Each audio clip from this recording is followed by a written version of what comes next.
The courtroom was silent. Every eye was locked onto Elon Musk as he stood at the front, facing a room full of lawyers, judges, and media personnel. The accusation was serious: fraud, manipulation of stock prices, and damage to shareholders. It was the trial of the century, and Musk's future seemed uncertain. The media had painted him as a villain, a greedy businessman who was willing to do anything to maintain his empire. The public was eating it up. Headlines screamed accusations of lies, manipulation, and deceit. But then, in the middle of the trial, everything changed.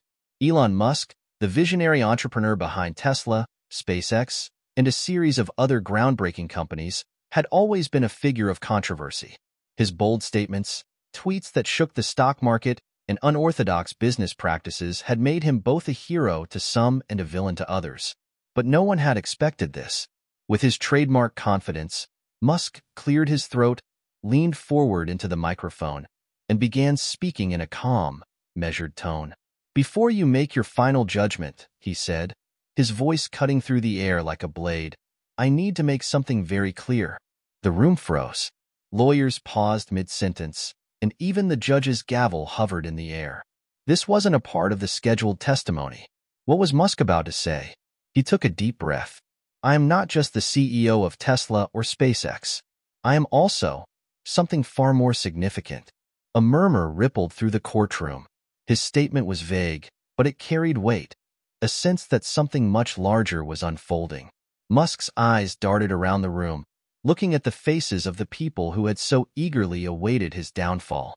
"I've been working for the CIA for years," he said, his voice almost a whisper, yet piercing enough to feel the shockwaves in every corner of the room. The judge blinked. His hand, which had been ready to strike the gavel, froze. Lawyers looked at each other in disbelief, unsure whether Musk was joking or if he had just dropped a bombshell that could change everything. The audience, a mix of reporters and observers, exchanged confused glances, waiting for the next move. Musk's gaze swept over the room, and he continued. "You think you know me. You think you understand why I do what I do. But you don't. You've never known the real reason behind my success or my failures. The truth is, everything I've built, every risk I've taken, has been part of a much larger mission." The tension in the room was palpable. Cameras flashed as reporters leaned in closer, trying to capture every word. The audience was on the edge of their seats, hanging onto Musk's every syllable. The courtroom had turned into a spectacle, one that no one would soon forget. "You think I built Tesla to change the automotive industry," Musk continued, his eyes narrowing. "You think I went to Mars to push the boundaries of space exploration. But what if I told you it wasn't just about business? What if I told you it was about protecting the future of this planet?" He paused, letting the words sink in. A hush fell over the crowd. The gravity of his words seemed to hang in the air, weighing down everyone in the room. Musk had always been known for his larger-than-life persona. But this was something entirely different. "I've been involved in projects that you can't even begin to imagine," Musk said, his voice growing firmer. "The technologies we've developed, the rockets, the electric cars, even the Neuralink project, they're all part of a bigger picture. A picture you don't see." The judge, still in shock, finally managed to speak. "Mr. Musk, are you suggesting that your business ventures have been tied to the CIA? Are you claiming that these companies have been funded or directed by the government?" Musk looked at the judge, his expression unreadable. "I'm not suggesting anything. I'm telling you the truth." The courtroom was in chaos. Lawyers scrambled to gather their notes. Reporters fired off questions, eager to catch a glimpse of this new narrative. The CIA? Elon Musk? The connection seemed impossible, and yet, here Musk was, not only admitting it but doing so with an air of nonchalance, as if revealing his ties to one of the most powerful intelligence agencies in the world was just another part of his day. "Mr. Musk," the judge said, trying to regain control, "if this is true, then we have an entirely different set of issues to address. This court is not prepared for such revelations. You are under oath. Are you sure about what you're saying?" Musk nodded. "I've never been more sure in my life." The room remained silent for a moment, as if everyone was trying to process what had just been revealed. Was this some sort of stunt? A tactic to get out of the lawsuit? Or was Musk telling the truth? No one knew for sure, but the shock of the statement was undeniable. The lawyers on both sides seemed to hesitate, unsure of how to proceed. The defense team, which had been so confident just moments ago, was now left scrambling to figure out how to handle this new revelation. The prosecution, equally stunned, appeared to be trying to process whether this new information could change the entire trajectory of the case. Musk, however, remained calm. He knew this was just the beginning. The revelation about his CIA ties was the first step in a much larger story that he intended to tell. This wasn't just about fraud accusations. This was about power, secrets, and a future that Musk had been working on for years, one that no one, not even the highest powers in the courtroom, could have predicted. "Listen," Musk said, his voice steady, "I know this is a lot to take in, but I'm not asking you to believe me. I'm asking you to see the bigger picture. And in time, you will." The judge, still visibly shaken, banged his gavel. "We will recess for the day. This court will reconvene tomorrow to address the implications of Mr. Musk's statements." As the room began to empty, the whispers started. Reporters gathered in groups, phones in hand, sending out texts and tweets, broadcasting the shocking revelation to the world. The trial, once focused on stock manipulation and corporate fraud, had now turned into something far more sinister, and no one knew where it would lead. Elon Musk had just turned the tables. But was this the start of something much bigger? Hit subscribe and leave a comment with where you're watching from. This story might just spark a new beginning. What's one thing that always pushes you forward, even when things get tough? The stage was set. Tomorrow would be a new day, and the world was watching. Elon Musk had always been an enigma, a genius to some, a madman to others. But in the wake of his shocking revelation in court, the world began to ask, who was the real Elon Musk? What made him tick? What motivated a man who had seemingly already achieved everything anyone could dream of? To understand the story that was unfolding in that courtroom, we had to first go back, way back, to Musk's childhood. Born in Pretoria, South Africa, in 1971, Elon Musk was a curious and ambitious child. His father, Errol Musk, was an electromechanical engineer, and his mother, May Musk, was a model and dietitian. Elon was the oldest of 3 children, with a younger brother, Kimball, and a younger sister, Tosca. The family was well off, but Elon didn't have the typical easy life of a rich kid. In fact, his early years were marked by feelings of alienation and loneliness. Growing up, Elon was often bullied. He was a small, quiet, and awkward child, and his classmates didn't quite know what to make of him.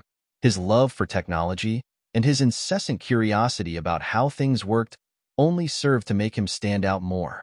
In a society where kids preferred playing soccer or basketball, Musk was the odd one out, often found reading books on computers, physics, or science fiction. By the time he was 12, Elon had already taught himself to program computers. He created a video game called Blaster, which he sold to a magazine for $500. For many, that would have been a big deal, but for Musk, it was just the beginning. He knew that his future lay in the realm of technology, and nothing was going to stop him from reaching his goal. At the age of 17, Musk left South Africa to attend Queen's University in Kingston, Ontario, Canada. He chose to leave his home country, in part to escape the political turmoil of apartheid, but also because he wanted to be in a place where he could pursue his dreams without limitations. After 2 years at Queen's, Musk transferred to the University of Pennsylvania in Philadelphia, where he earned degrees in both physics and economics. He wasn't just a tech enthusiast. He was a strategist who understood the intersection of technology and business. In the mid-1990s, Musk's path took a pivotal turn. He dropped out of a PhD program at Stanford University after just 2 days, believing that he could make a bigger impact by jumping into the tech world. His first entrepreneurial venture was Zip2, a company he co-founded with his brother Kimball. Zip2 was an online city guide for newspapers, and it quickly gained traction. In 1999, Compaq acquired Zip2 for $307 million, and Elon walked away with nearly $22 million. It was with this money that Musk moved on to his next big project, X.com, an online payment company. X.com would later become PayPal after a merger with Confinity, a company founded by Peter Thiel and Max Levchin. PayPal revolutionized online payments, and in 2002, eBay bought the company for $1.5 billion in stock. Musk's share of that deal was worth around $180 million, and with that, he set his sights on even bigger goals. It was around this time that Musk began to evolve from a typical tech mogul into something more. While other Silicon Valley billionaires were focusing on making money and creating products that would dominate the market, Musk was driven by a much deeper purpose: to change the world. His passion for space exploration and clean energy led him to found SpaceX in 2002 and Tesla in 2004. But his true motivations, the ones that had always driven him, went far beyond profits and public recognition. Musk had always believed in the power of technology to solve the world's biggest problems. He saw global warming as one of the greatest threats to humanity and knew that the world's dependence on fossil fuels had to end. This belief drove him to create Tesla and revolutionize the electric car industry. He wanted to take humanity to Mars, to make space travel a reality for everyone, and to build a sustainable future for the planet. But Musk's personal life didn't come without its struggles. His relationships, particularly with women, had been rocky. His first marriage to Canadian author Justine Wilson ended in divorce after 8 years, and he later married actress Tallulah Riley twice, with their second divorce taking place in 2016. Musk was known for his intensity, a trait that made him both a brilliant innovator and a difficult partner. In between his ventures and personal life, he had a small circle of friends, but most of his time was spent working. He wasn't interested in playing the typical Silicon Valley game of networking and socializing. Instead, he threw himself into his companies, sometimes working up to 100 hours a week. The public image of Musk, the eccentric billionaire with the wild ideas, had been meticulously crafted, but the truth was far more complicated. Musk's relationship with the U.S. government was equally complex. For years, there had been whispers about his ties to government agencies, particularly the CIA. Some speculated that his rocket company, SpaceX, was more than just a private venture. It was a tool for advancing national security interests. There were rumors that Musk had connections to powerful figures in the intelligence community, though he had never confirmed or denied them. What people didn't realize, however, was that Musk's involvement with government agencies went much deeper than anyone could have imagined. When he made his shocking statement in court, it wasn't just about protecting his reputation or shifting the narrative surrounding his businesses. No, this was something far bigger. Musk had spent years working in the shadows, coordinating with intelligence agencies to shape the future of not only the tech industry but also the geopolitical landscape. His role was far more significant than anyone had thought. Now, as the world reacted to his revelation, Musk had a new set of challenges to face. How would the media, the public, and the government respond to the truth about his involvement with the CIA? What would his companies, Tesla, SpaceX, Neuralink, look like in the light of this new information? And perhaps most importantly, how would Musk himself navigate the treacherous waters of being a public figure, a billionaire, and a secretive government asset? In the next chapters, we would see how the layers of Musk's past were peeled back, revealing the man behind the myth, a man whose vision for the future was far greater than anyone could have imagined. The courtroom buzzed with chatter long after Musk's shocking revelation. Reporters flooded the hallways, speculating on what the future held for one of the most controversial men in tech. As the media descended on Musk like vultures, there was no denying one thing: the stakes had just been raised. Elon Musk stood at the center of a storm. But this wasn't the first time he'd been under intense scrutiny. In fact, his entire life had been a balancing act, a constant push against forces that sought to tear him down. Success, as it turned out, came with a price Musk had paid long before this court case. Growing up, Musk's relationship with his family had always been strained. His father, Errol, was a brilliant but deeply troubled man. He was a mechanical engineer who had built an impressive career, but he was also abusive, emotionally distant, and unpredictable. Elon's mother, May, was a model and dietitian who often struggled to maintain a sense of normalcy in their chaotic household.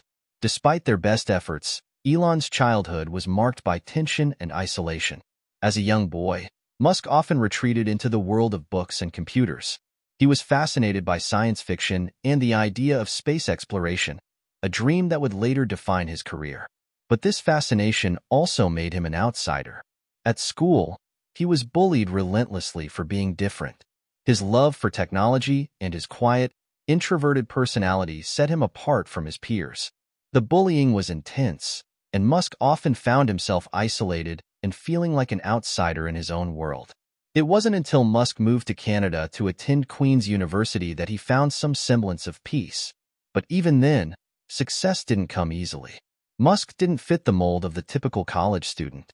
While other students were partying and socializing, Musk was focused on the future, his future. He knew that he had to break free from the chains of his past if he wanted to change the world. When Musk moved to the University of Pennsylvania, his world began to shift. His decision to study both economics and physics was a reflection of his dual passions, understanding the mechanics of the universe and finding ways to apply them to real-world problems. He wasn't just studying for a degree. He was preparing himself for something bigger. By the time Musk dropped out of Stanford to pursue his entrepreneurial dreams, he had already built a reputation for being an unconventional thinker. His first company, Zip2, was a modest success, but it was nothing compared to what was to come. Zip2 helped Musk hone his skills in the tech world, but it was the creation of X.com, later known as PayPal, that would truly set him on the path to greatness. But this success came with its own set of challenges. PayPal's journey was far from smooth. The company was founded at a time when online payments were still a novel idea. The industry was filled with skepticism and uncertainty. And Musk wasn't the only visionary in the space. Peter Thiel, Max Levchin, and Reid Hoffman, the co-founders of PayPal, didn't always see eye to eye with Musk on the direction of the company. Tensions between the team members were high, and Musk's leadership style, which was known for being intense and demanding, often clashed with the more laid-back approach of others in the company. It wasn't long before Musk was ousted as CEO of PayPal. The decision was a blow to his ego, but it was also a catalyst for change. Musk had made a lot of enemies within the company, but he didn't let that stop him. Instead of walking away defeated, he threw himself into his next venture, SpaceX. SpaceX was born out of Musk's obsession with space travel and his desire to make humanity a multiplanetary species. But creating a private space company wasn't going to be easy. Musk faced rejection from nearly every major space agency and government body. Investors were skeptical, and the engineering challenges were enormous. In the early days, SpaceX experienced multiple rocket failures. The company was on the brink of collapse, and Musk personally invested millions of dollars of his own money to keep it afloat. It was a risky move, one that almost cost him everything. But Musk's vision for the future of space exploration pushed him to keep going, and eventually, his persistence paid off. In 2008, SpaceX successfully launched its first Falcon 9 rocket into orbit, making it the first privately funded company to reach space. The world began to take notice, and Musk became a symbol of perseverance in the face of failure. With SpaceX on track, Musk turned his attention to Tesla. The electric car company was his dream of creating sustainable, mass-market vehicles that could revolutionize the automotive industry. But Tesla wasn't exactly a safe bet. In fact, many people, including some of Musk's closest allies, thought he was insane for trying to take on the established giants of the car industry. Tesla faced significant financial challenges in its early years. The company had trouble meeting production deadlines, and its cars were expensive, making it difficult to reach a broad market.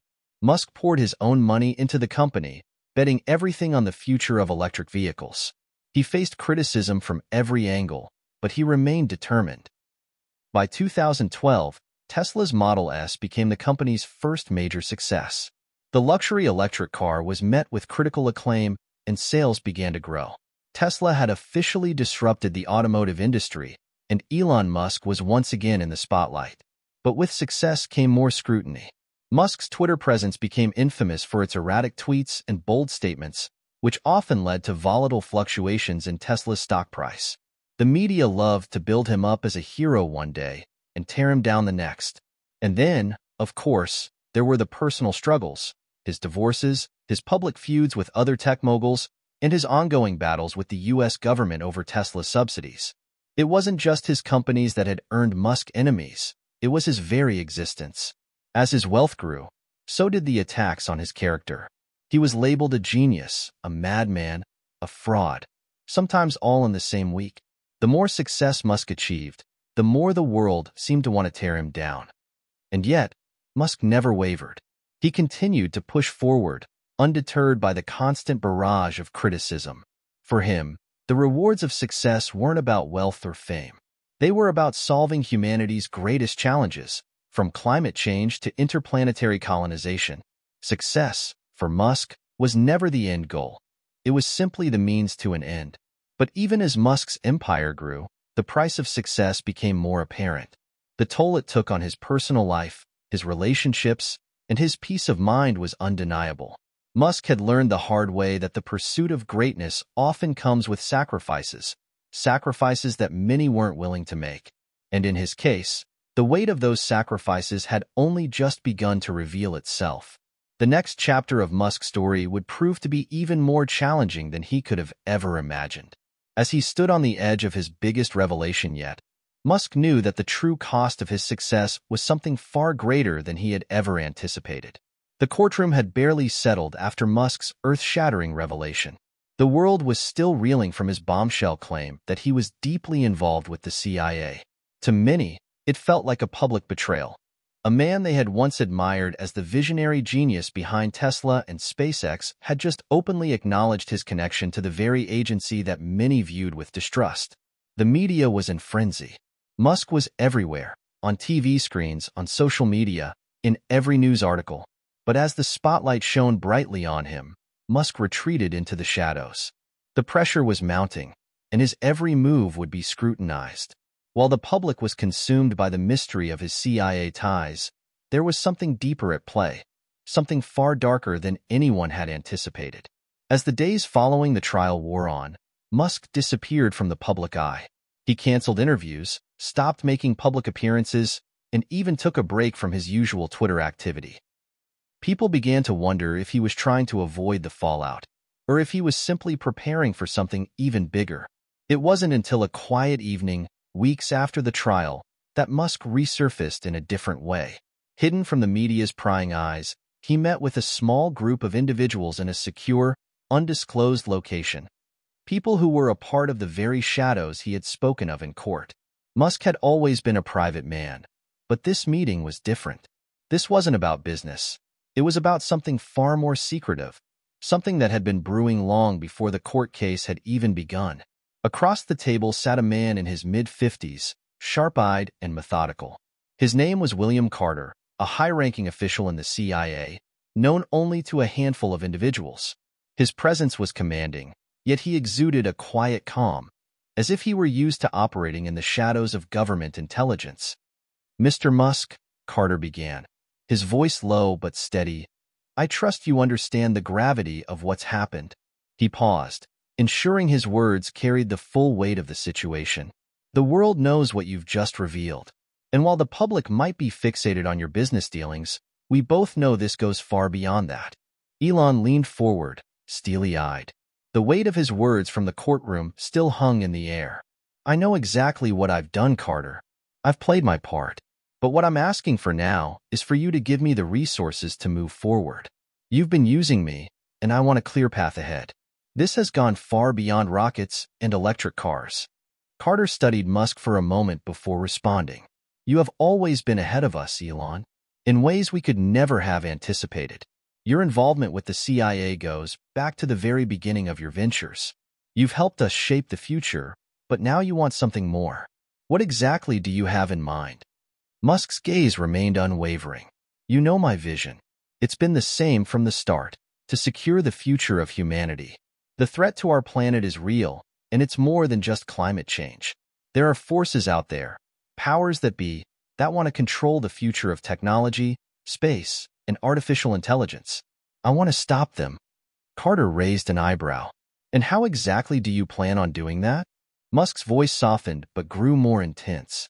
"I need access to more advanced technologies. I need data. I need control over the systems that are already in place.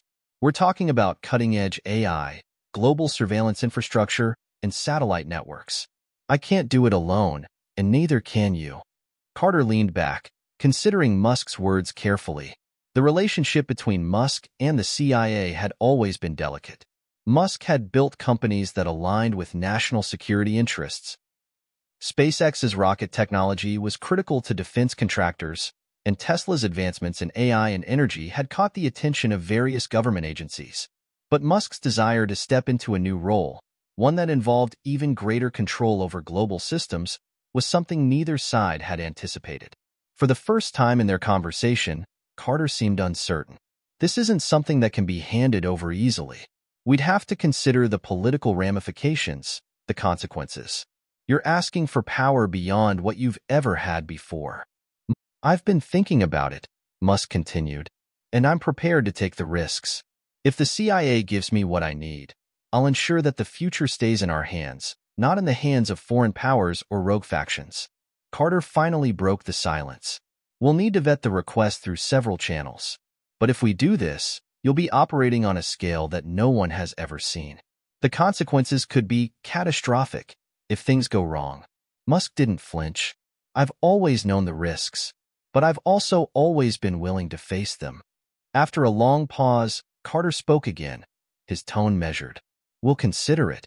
But remember, once you take this step, there's no turning back. You'll be crossing lines that have never been crossed before. Musk nodded, the resolve in his eyes unmistakable. I'm already past that point. We all are. As the meeting concluded, Musk left the room with a renewed sense of purpose. The shadowy world he had been a part of for so long was no longer enough for him. Now, he was prepared to take control, to shape the future in ways no one had imagined. He had spent years playing the game, but now he was ready to change the rules. Meanwhile, in the public eye, the court case continued. Musk's words about the CIA had caused an uproar, and the media had started digging deeper into his past. But what they didn't know, what no one knew, was that the real story had just begun. Musk wasn't just battling legal accusations. He was preparing for something far more ambitious and far more dangerous. The CIA may have been the force behind his rise, but it was clear now that Elon Musk was no longer playing by their rules. The real war for control of the future was about to begin. As weeks passed since Musk's startling court revelation, the world grew increasingly obsessed with his connection to the CIA. Media outlets from all corners of the globe devoured every snippet of information, eagerly speculating about Musk's relationship with the intelligence community. Theories circulated wildly, and the public was divided. Was he a pawn, or had he been the one pulling the strings all along? But while the public fixated on his secrets, Elon Musk's actions were methodical and deliberate. In the shadows, the real power struggles were taking place. Musk's alliance with the CIA had been forged long ago, and the deal he was negotiating was more far-reaching than anyone could have guessed. He had a singular goal: control the technologies that would define the future. The meeting with William Carter was just the beginning. For Musk, the CIA was merely one part of a larger, more intricate web of power. He knew that in order to shape the future, he needed access to resources far beyond what most people could even comprehend, and he was willing to do whatever it took to get there. After the conversation with Carter, Musk retreated into the confines of his private world. His private jet had taken him to undisclosed locations around the world. His days were spent meeting with shadowy figures from Silicon Valley to Washington, D.C., and beyond. He was in talks with government officials, military leaders, and the heads of tech conglomerates, all with the same message. He was ready to take control. But Musk's ambitions went beyond simply consolidating power in the tech world. He had a much grander vision in mind, one that would intertwine government control with cutting-edge technology, shaping global policy, business, and even warfare. It was a vision that could bring him the ultimate power, a power that would put him at the helm of not just the tech industry, but the future of humanity itself. In a small, high-security facility in Nevada, Musk met with some of the world's most influential scientists and engineers. Their mission: to develop a next-generation artificial intelligence that would surpass anything currently in existence. The AI Musk sought would have the ability to predict global trends, influence economic decisions, and even manage complex government operations. This AI would be the central nervous system of Musk's grand design, the tool that would allow him to not just predict the future, but control it. But creating such an AI was no small feat. Musk's team was composed of the best and brightest minds in the world, each handpicked for their expertise in machine learning, quantum computing, and neuroscience. The project, codenamed Helios, was a tightly guarded secret, known only to a handful of individuals within Musk's inner circle. If successful, it would revolutionize not only the tech world but also the geopolitical landscape. However, Musk knew that the development of Helios wouldn't come without opposition. There were already murmurs from other tech giants and governments about the potential dangers of an AI that powerful. It was no secret that Musk's ventures had often rubbed against the interests of larger, more entrenched forces. Now, his AI project had the potential to disrupt entire economies and political systems. But Musk was no stranger to opposition. If anything, it only made him more determined. Meanwhile, back in the public eye, the legal battles continued. The court case surrounding Musk's alleged fraud was still ongoing, and the media was relentless. But Musk knew that the real fight was happening behind the scenes, in the corridors of power. The court case was a distraction, a smoke screen that kept the world focused on his personal life while he maneuvered in the background to secure his future. It wasn't just the CIA that Musk was working with. He had forged alliances with powerful individuals in both the private and public sectors. Many of them were well aware of Musk's ambitions, and some were willing to support him for a price. The stakes were higher than ever, and Musk was playing a dangerous game. But he had never been one to shy away from risks. Late one evening, Musk sat alone in a secure conference room at one of his undisclosed locations. The glow from his laptop screen illuminated his face as he reviewed reports on the Helios project. The AI was coming along, but there were still major hurdles to overcome. The team had made significant progress in neural network development, but the system needed to be able to make decisions on a scale that no AI had ever attempted before. It had to be able to predict outcomes, evaluate situations, and autonomously take action when necessary, all while learning and adapting in real time. The possibilities were vast, but so were the risks. What if Helios became uncontrollable? What if it decided that the most logical path to protecting humanity was to restrict freedoms or impose authoritarian control? Musk had always believed that technology could save humanity, but this project was a gamble of unprecedented magnitude. As Musk mulled over the implications, the door to the room opened and a figure stepped inside. It was one of his trusted advisors, a former high-ranking official from the U.S. Department of Defense. "We need to talk," the advisor said, his voice grave. Musk turned to face him, his expression unreadable. "About what?" "Helios. It's becoming too powerful. We've already had some close calls with the testing. There's concern from our partners. They're worried that the AI is growing too fast, too unpredictable. If it's not handled carefully, it could turn into something we can't control." Musk leaned back in his chair, his fingers steepling in front of him. "What exactly are you suggesting?" "I'm suggesting we take a step back," the advisor replied. "We need to reassess the project. There are powerful forces out there who won't let you move forward with this. If the wrong people get wind of what you're doing, they'll come after you.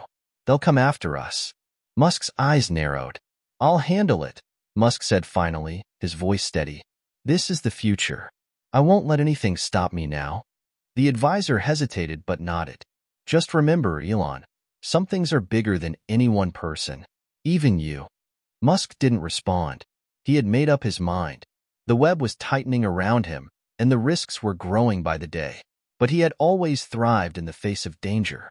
And now, with the power of Helios on the horizon, Musk was ready to take on the world. As Musk continued to navigate the high-stakes game of power, his every move was becoming increasingly critical.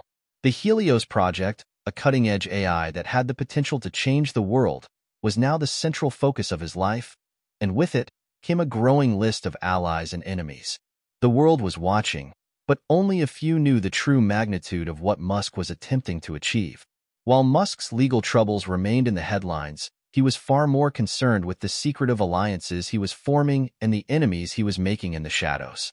Some people saw Musk as a visionary, a hero leading the charge toward a more technologically advanced and sustainable future.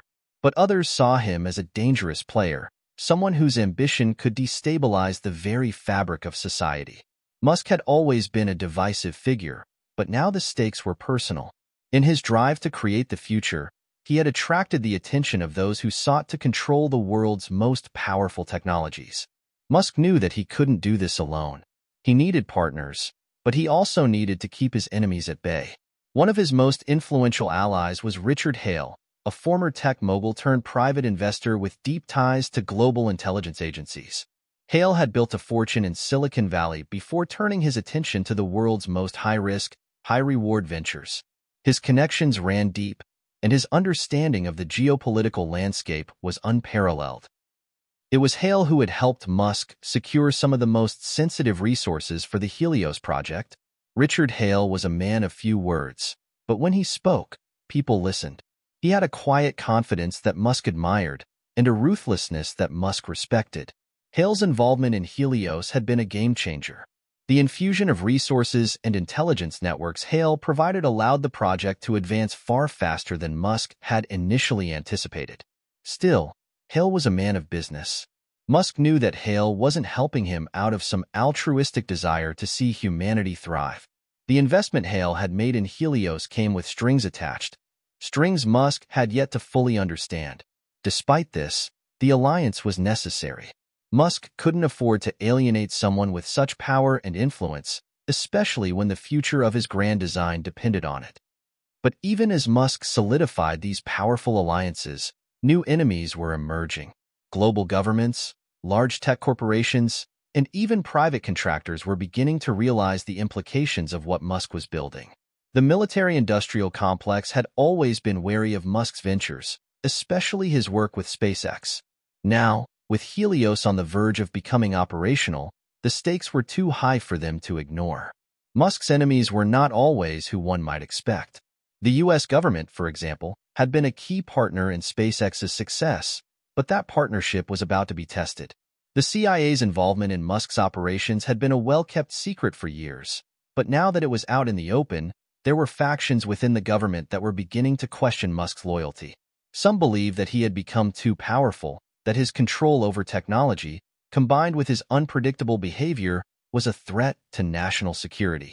Musk's relationship with the government had always been complicated. On one hand, his work with Tesla and SpaceX had earned him favor with certain political figures who saw him as a valuable asset. But now, Musk's growing influence, both with the CIA and with other powerful organizations, had made him a target for those who felt that such power needed to be reined in. One of Musk's most formidable opponents was a high-ranking official within the Pentagon, General William Dawson. Dawson had long been skeptical of Musk's ambitions, seeing him as a rogue actor who could upset the delicate balance of power in the defense industry. The general had spent years advocating for stricter oversight of private companies involved in military technology, and Musk's influence over the development of advanced AI and space technology was a clear threat to Dawson's vision of centralized control. Dawson's first move was to initiate a covert campaign to undermine Musk's credibility. He leaked documents to the press that suggested Musk's ties to the CIA were more extensive than anyone had known. The goal was to frame Musk as a national security risk, someone whose ties to powerful intelligence agencies made him an unreliable and dangerous ally. The press, ever hungry for a story, latched onto the narrative. News outlets ran with sensational headlines, calling Musk everything from a CIA puppet to a tech dictator in the making. Public opinion began to shift. While Musk still had a loyal following, his detractors were growing louder, and the mounting pressure was beginning to take its toll. For Musk, the idea that he could be labeled a puppet of the CIA was maddening. He had never been anyone's pawn, especially not in the way Dawson suggested.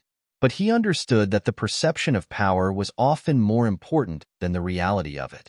As he watched the media frenzy intensify, he realized that he had to act quickly.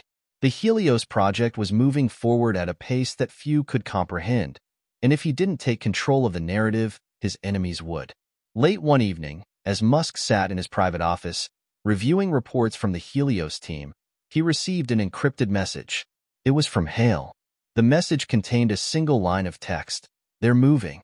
We need to accelerate the plan." Musk knew immediately what it meant. General Dawson and his allies were pushing back. They were trying to slow down the Helios project, and they would stop at nothing to ensure that Musk's AI didn't reach the next phase. The pressure was mounting, and time was running out. Musk's response was swift. He called for a private meeting with his closest advisors, the people he trusted most. Hale, his chief engineer for Helios, and a handful of trusted executives from SpaceX and Tesla gathered in a secure room at one of Musk's private facilities. "We need to accelerate development of Helios," Musk told them bluntly.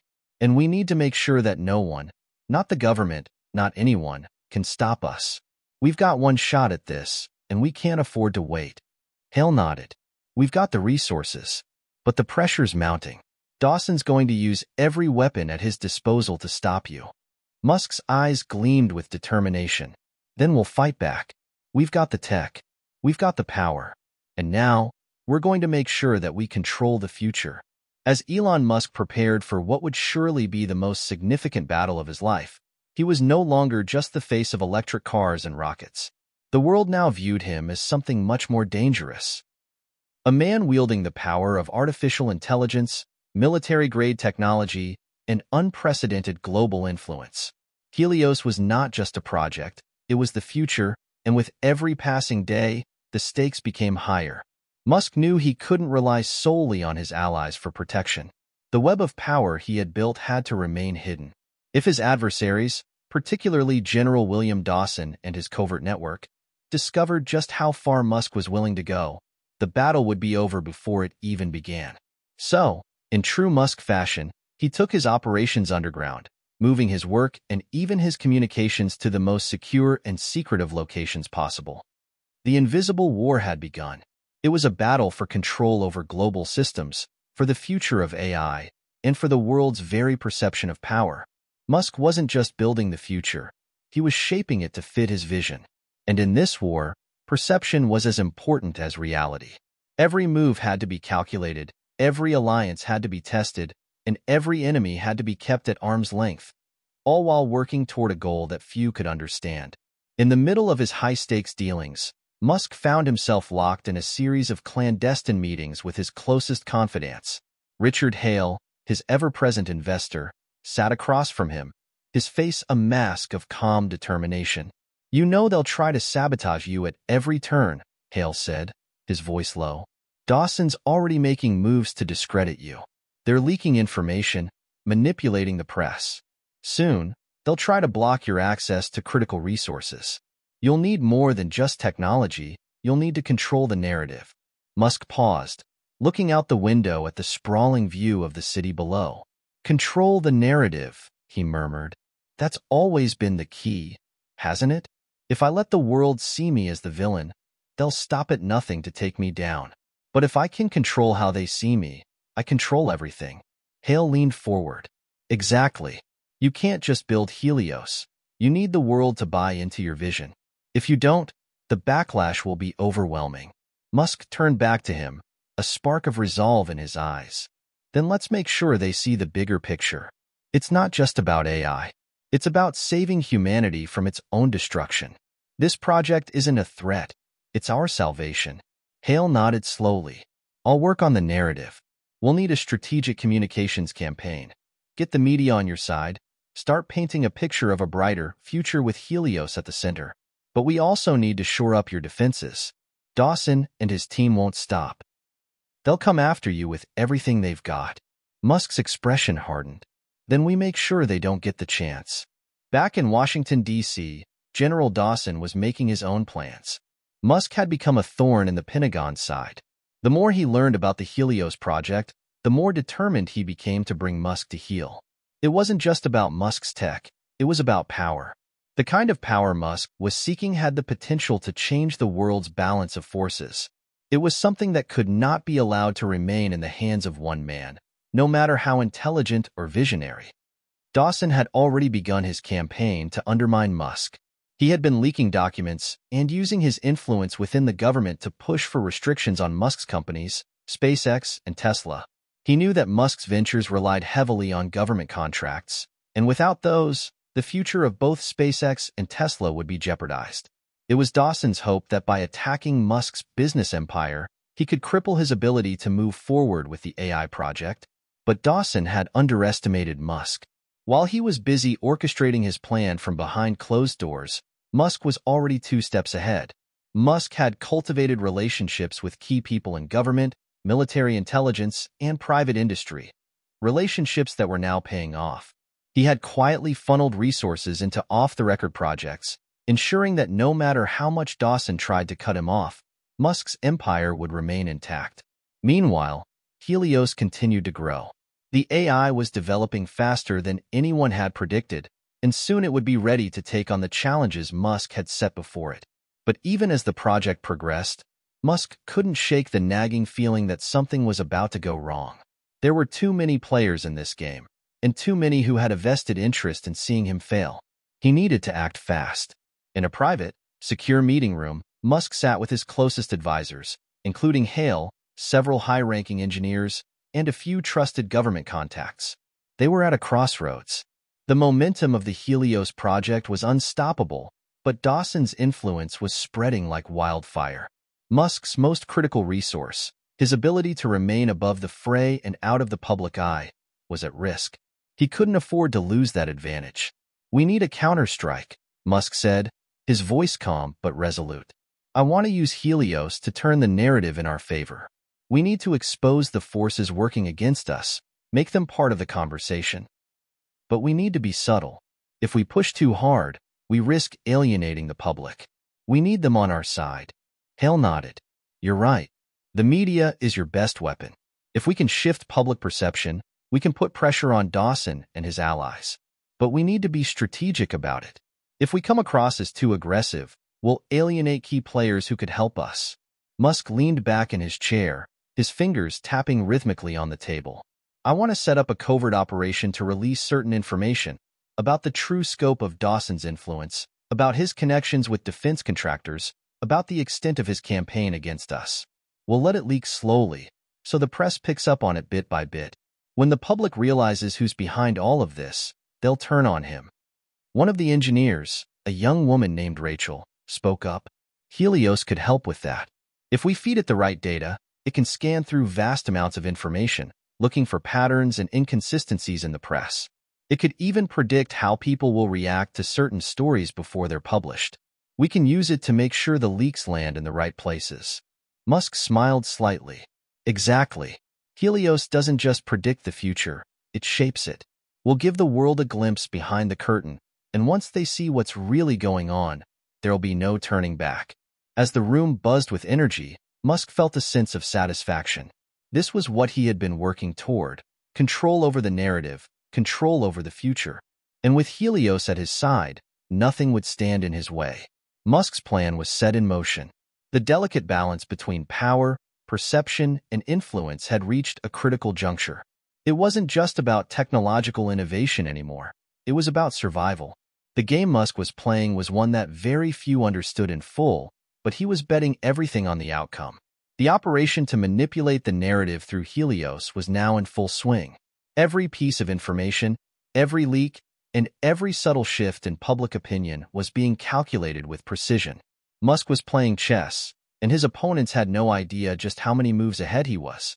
His team had begun feeding Helios all the data it needed. The AI, already remarkable for its ability to process information at lightning speeds, was now tasked with scanning global media, analyzing social media patterns, and predicting how stories would unfold. It was a tool unlike anything the world had ever seen. A weapon of influence capable of shifting the course of public opinion in mere hours. At the same time, Musk's enemies were growing more desperate. General Dawson, frustrated by the leaks he had been unable to stop, was ramping up his attacks. He had pulled in more resources from the Pentagon and private defense contractors, all aiming to discredit Musk and cut off any remaining avenues of support. But Musk wasn't worried. Every move Dawson made played directly into his hands.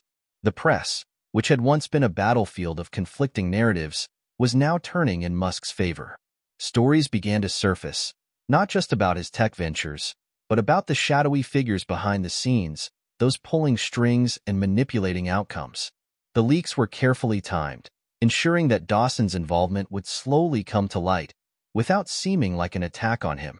But the most important element of Musk's strategy was the way he had positioned Helios. The AI wasn't just a tool for innovation. It was now a symbol of the future. Musk had made sure that as the world watched, they saw it as the key to solving some of humanity's biggest problems: climate change, energy crises, and even the complex geopolitics of defense. Helios was no longer just Musk's creation. It had become a beacon of hope, something that promised to save humanity from the very forces that sought to control it. As the public's perception of Musk began to shift, something unexpected happened. People started to rally behind him. His ideas, once seen as lofty or impractical, now seemed like the only solution to a world that was rapidly losing its footing. Climate change was accelerating, political instability was on the rise, and the global economy was in turmoil. The promise of a new, sustainable future, powered by Musk's vision, was something that millions could get behind. Helios, once confined to Musk's secret labs, was now being presented as the answer to humanity's most pressing problems. It was no longer just a technological advancement. It was the symbol of a revolution that could turn the tide. In public speeches, Musk spoke of the future, of the need for unity, and of how AI could be used not just as a tool, but as a partner in solving the world's most insurmountable challenges. His message was simple yet powerful. The future was no longer something to fear, but something to embrace. It wasn't long before the mainstream media, now under the influence of Musk's strategic campaign, began to cover his work in glowing terms.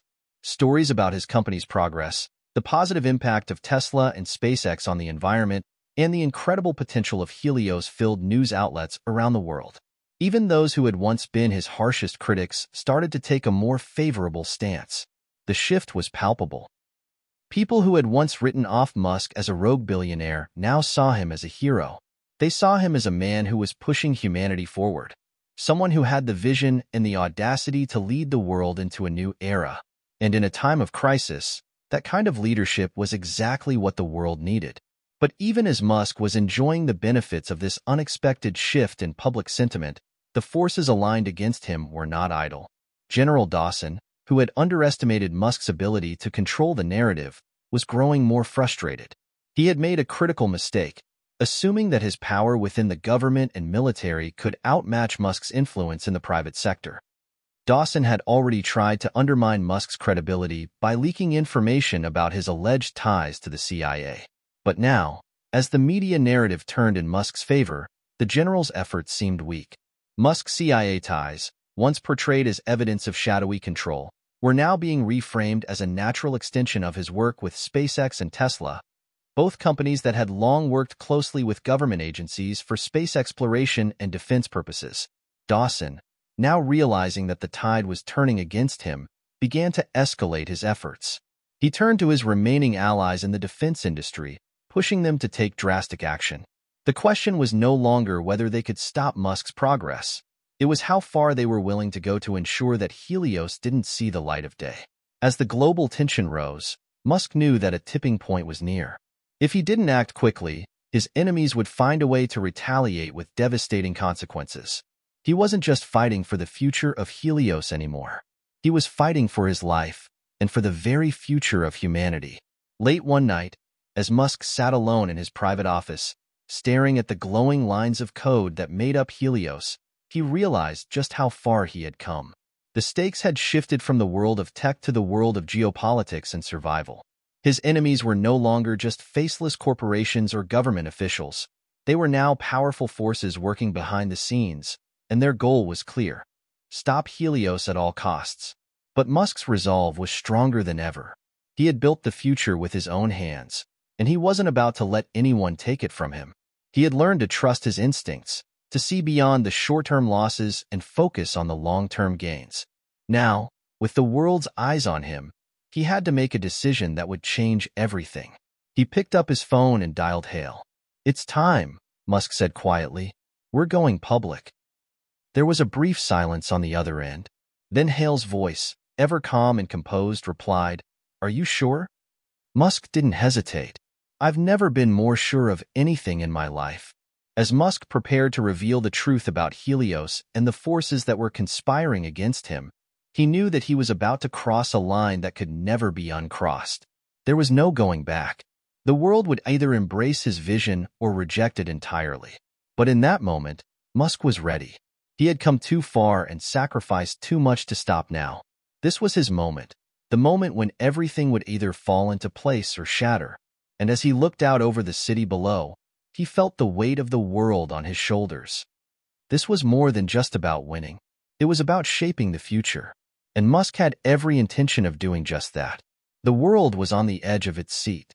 What Musk had been preparing for months, the final, inevitable move, was about to unfold in a way that would change everything. The tension that had been building for weeks was now at its peak. General Dawson's covert attacks on Musk, while seemingly unrelenting, were no longer enough to stop him. The narrative had shifted, and now Musk was ready to take the next step, the public reveal. It was a bold move. He had been operating in the shadows for so long, pulling strings, controlling the flow of information, and manipulating the media. But now, he was about to throw everything into the open. There would be no more secrets, no more behind-the-scenes maneuvering. The world was about to see the true scale of what he had built. Musk knew that this was a gamble, but he was confident that the public was ready. The world, already disillusioned by the political and economic systems in place, was hungry for change. They wanted a new kind of leader, someone who could break through the noise and offer a real solution. And Musk, despite all the controversy surrounding him, had the perfect answer: Helios. The AI was more than just a tool of innovation. It was the key to reshaping the world. Musk wasn't just promising a technological breakthrough. He was offering a chance at a better future, one that was no longer reliant on outdated systems of power and control. Helios could solve problems that governments, corporations, and even traditional forms of leadership had failed to address. It could save humanity from itself. But would the world be ready for this kind of change? It was a quiet Sunday evening when Musk stood in front of the world, the moment of his reveal finally upon him. He had prepared for this moment for so long, and now there was no turning back. A live-streamed press conference was set to air on every major news network, with millions of eyes trained on the screen. Musk sat at a sleek, minimalist desk, his usual cool and collected demeanor masking the enormity of what he was about to do. "Good evening, everyone," Musk began, his voice calm but steady. "Today, I stand before you with a message that will define the future of humanity. It's a message not just about technology, but about our collective destiny." The camera zoomed in on his face, capturing every detail as he spoke. His eyes, sharp and focused, stared directly into the lens. For a brief moment, there was an almost surreal quietness in the air, as if the world itself was holding its breath. "I have spent my life working toward one goal: to ensure that humanity has the tools, the resources, and the knowledge to thrive in the future. The problems we face today, climate change, economic instability, geopolitical tension, cannot be solved using the same systems that created them. We need a new approach, a new way of thinking, and we need it now."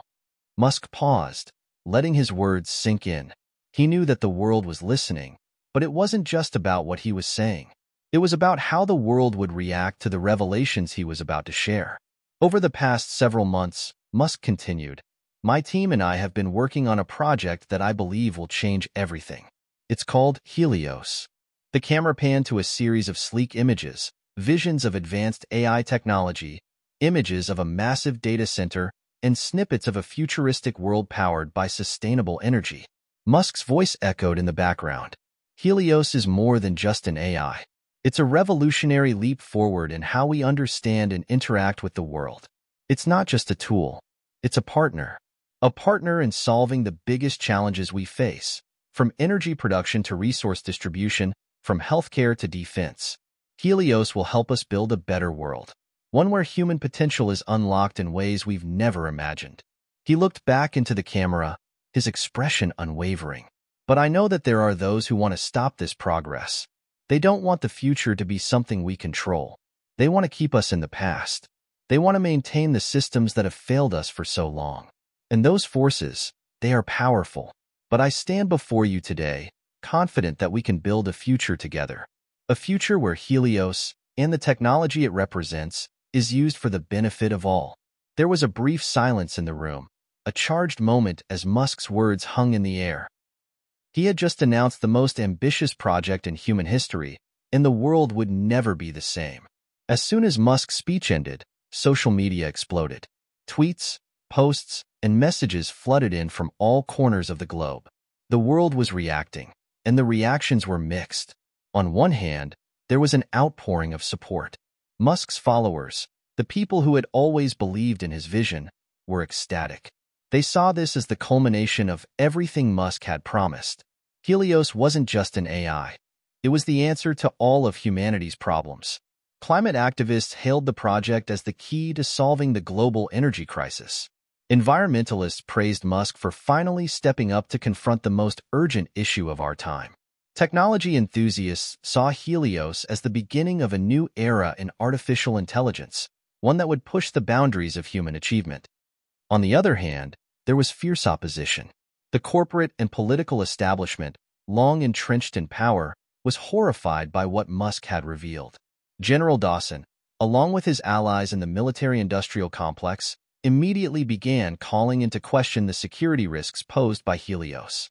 They painted Musk's project as a dangerous experiment, one that could potentially destabilize the world's power structures. The media, once in Musk's corner, began to raise concerns about the ethics of an AI with such immense power. And then there were the conspiracy theorists, who saw Musk's announcement as the first step toward global domination. They believed that Helios was more than just a tool for progress. It was the ultimate weapon of control, a means for Musk and his mysterious backers to impose their will on the world. The response from the public was divided. Some were inspired by Musk's vision, seeing him as a visionary who was finally doing what the world needed. Others were terrified of what an AI like Helios could mean for the future, particularly if it fell into the wrong hands. For Musk, the public reveal had been an overwhelming success. But as the days passed, he knew the battle was far from over. The backlash from Dawson and his allies was growing, and their attempts to discredit him were becoming more aggressive. They would stop at nothing to take him down, to prevent Helios from ever seeing the light of day. Musk's every move was now under scrutiny. He had to remain vigilant, ready to face whatever challenges came his way. But one thing was clear. The tipping point had arrived. The world had seen the future, and it was either going to embrace it or fight it with everything they had. And in that moment, Musk knew that he had made the right choice. The world was watching, and now it was time for the real battle to begin. As the world processed Musk's bombshell revelation about Helios, the landscape began to shift in ways few could have predicted. While some rallied behind him, inspired by the promises of a better future, others, especially those entrenched in positions of power, saw Musk's announcement as a direct threat to their authority. They could no longer ignore the power of Helios, the AI that now symbolized both hope and fear, depending on who you asked. Within hours of Musk's public reveal, the resistance began to organize. General Dawson, who had been operating mostly in the shadows, stepped into the spotlight. The very institutions that Musk had once hoped to align with, government agencies, military contractors, and powerful tech conglomerates, now began to fall into opposition. Their collective goal was clear: neutralize Musk and Helios before the world's faith in him could reach an untouchable level. Dawson's first move was predictable. He started a media campaign designed to discredit Musk, portraying him as a loose cannon who had built an AI without proper safeguards. A weaponized AI, the headline screamed, a tool for domination. The media, already divided by their initial reactions to Musk's announcement, now faced an all-out pressure campaign from those who wanted to protect the status quo. Political figures, many with connections to the defense and energy industries, took to the airwaves to suggest that Musk's sudden power was not just dangerous, but irresponsible. There was an air of urgency among these groups. They needed to regain control over the narrative and dismantle Musk's credibility before he could grow too powerful. If they couldn't shut down Helios, they would discredit its creator, and with him, the future he promised. But Musk wasn't going to make it easy for them. He knew that Dawson would strike back hard, and he was prepared for it. His team had been working behind the scenes to ensure that Helios had every safeguard needed to prevent misuse. The accusations that it was a weaponized AI were rooted in ignorance, and Musk was determined to show the world the truth.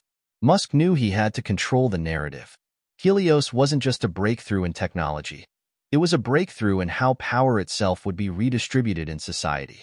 And with that kind of power came an enormous responsibility. Musk was prepared to bear that burden, but he also knew that he had to fight back against those who would misuse their influence to stop the progress. In private meetings with his inner circle, Musk outlined his strategy. The media war had already begun, but this battle wasn't just about press releases or news cycles. It was about creating a new infrastructure of trust, a public understanding of the potential of Helios, and a defense against the coming wave of misinformation. We'll need to demonstrate the actual benefits of Helios, Musk told Hale, his right-hand ally in the operation. It can't just be words. We need live demonstrations, real-world applications that show the power Helios can bring.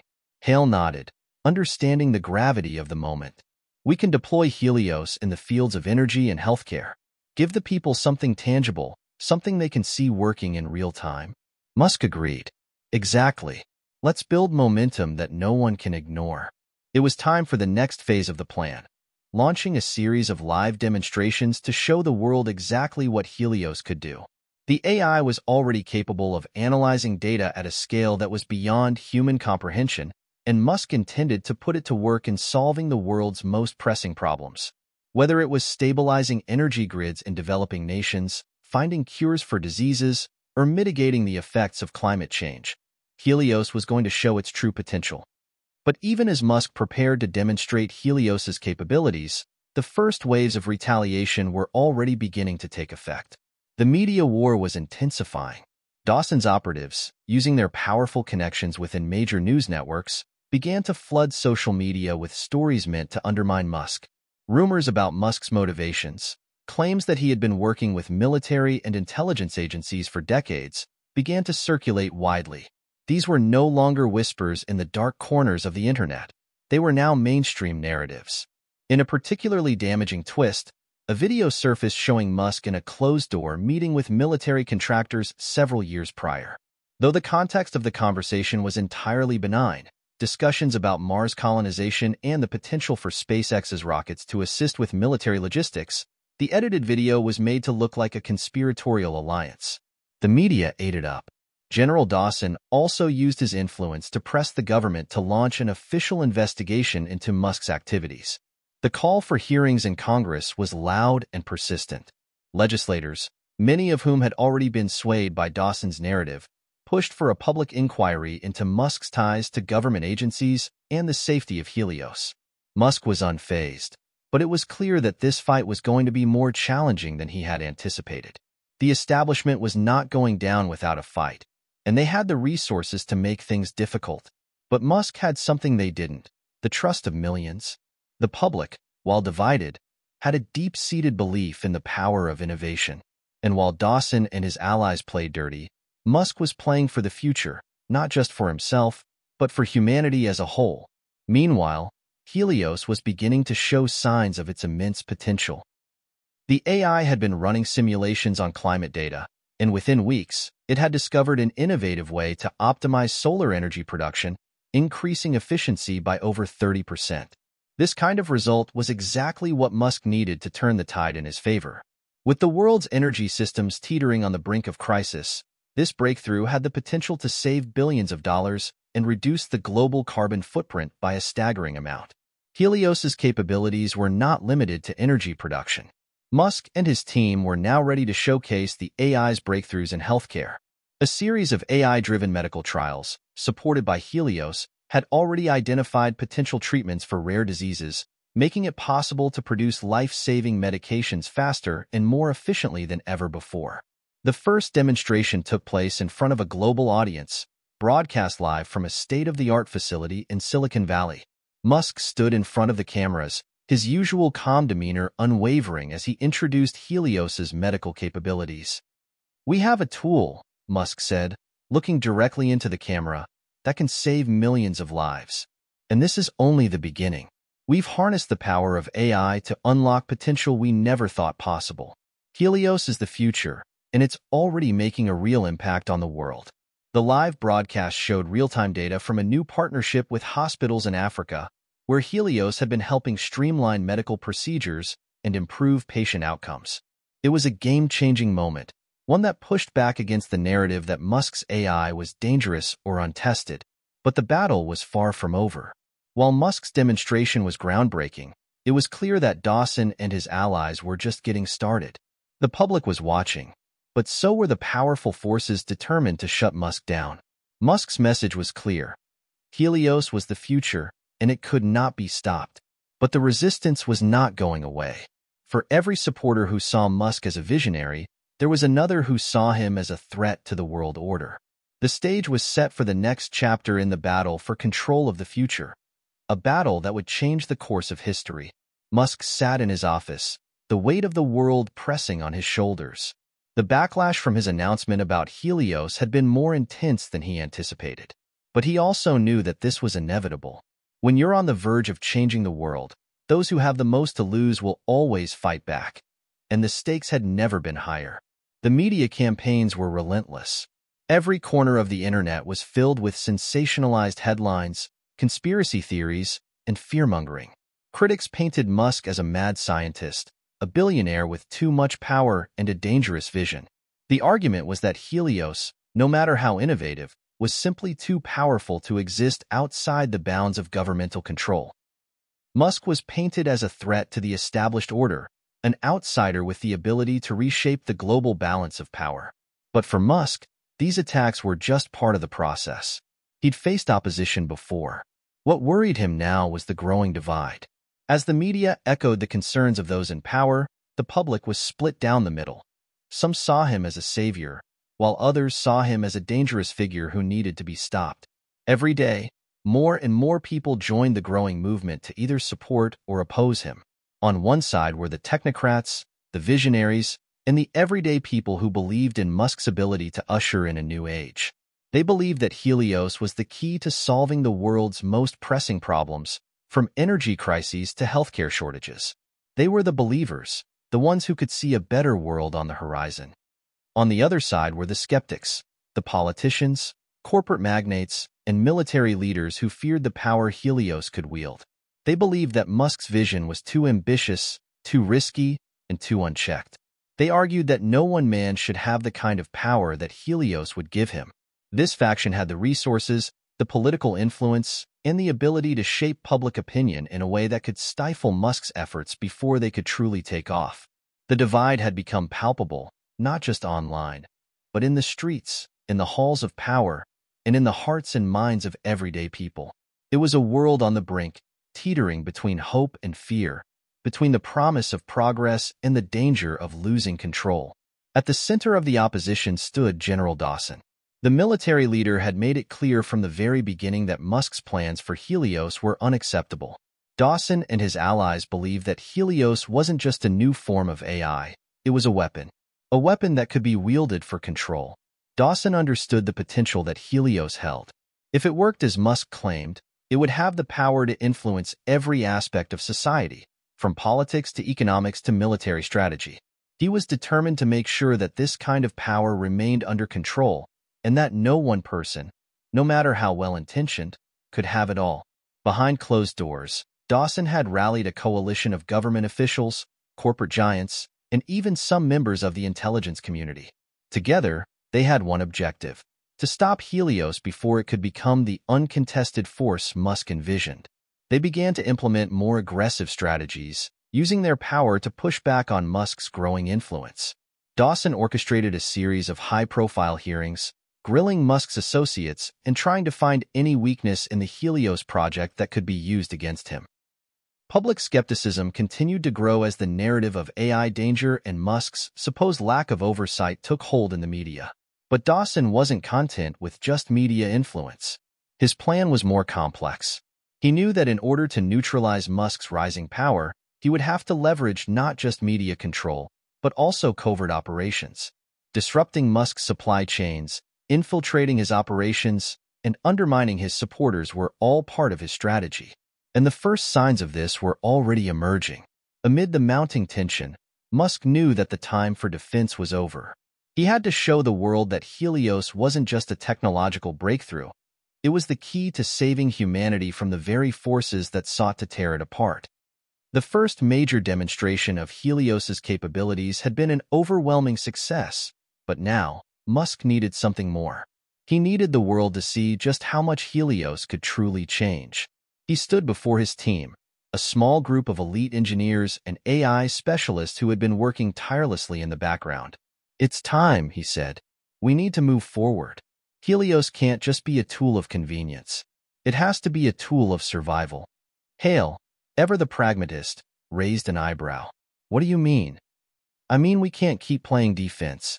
We have to go on the offensive." Musk's gaze was determined. "We've already shown Helios's potential in healthcare and energy.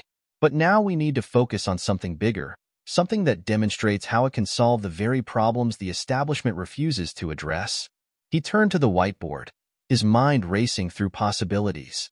"I'm thinking about global governance. Helios could assist countries in creating fair economies, tackling corruption, and creating systems that are not driven by corporate interests. We could work with international organizations to implement it in the most at-risk regions first." Hale crossed his arms. "You think the world will accept that? The people who want to stop us will see this as an attempt to create a new global order, and they'll fight back even harder." Musk nodded, acknowledging the risk.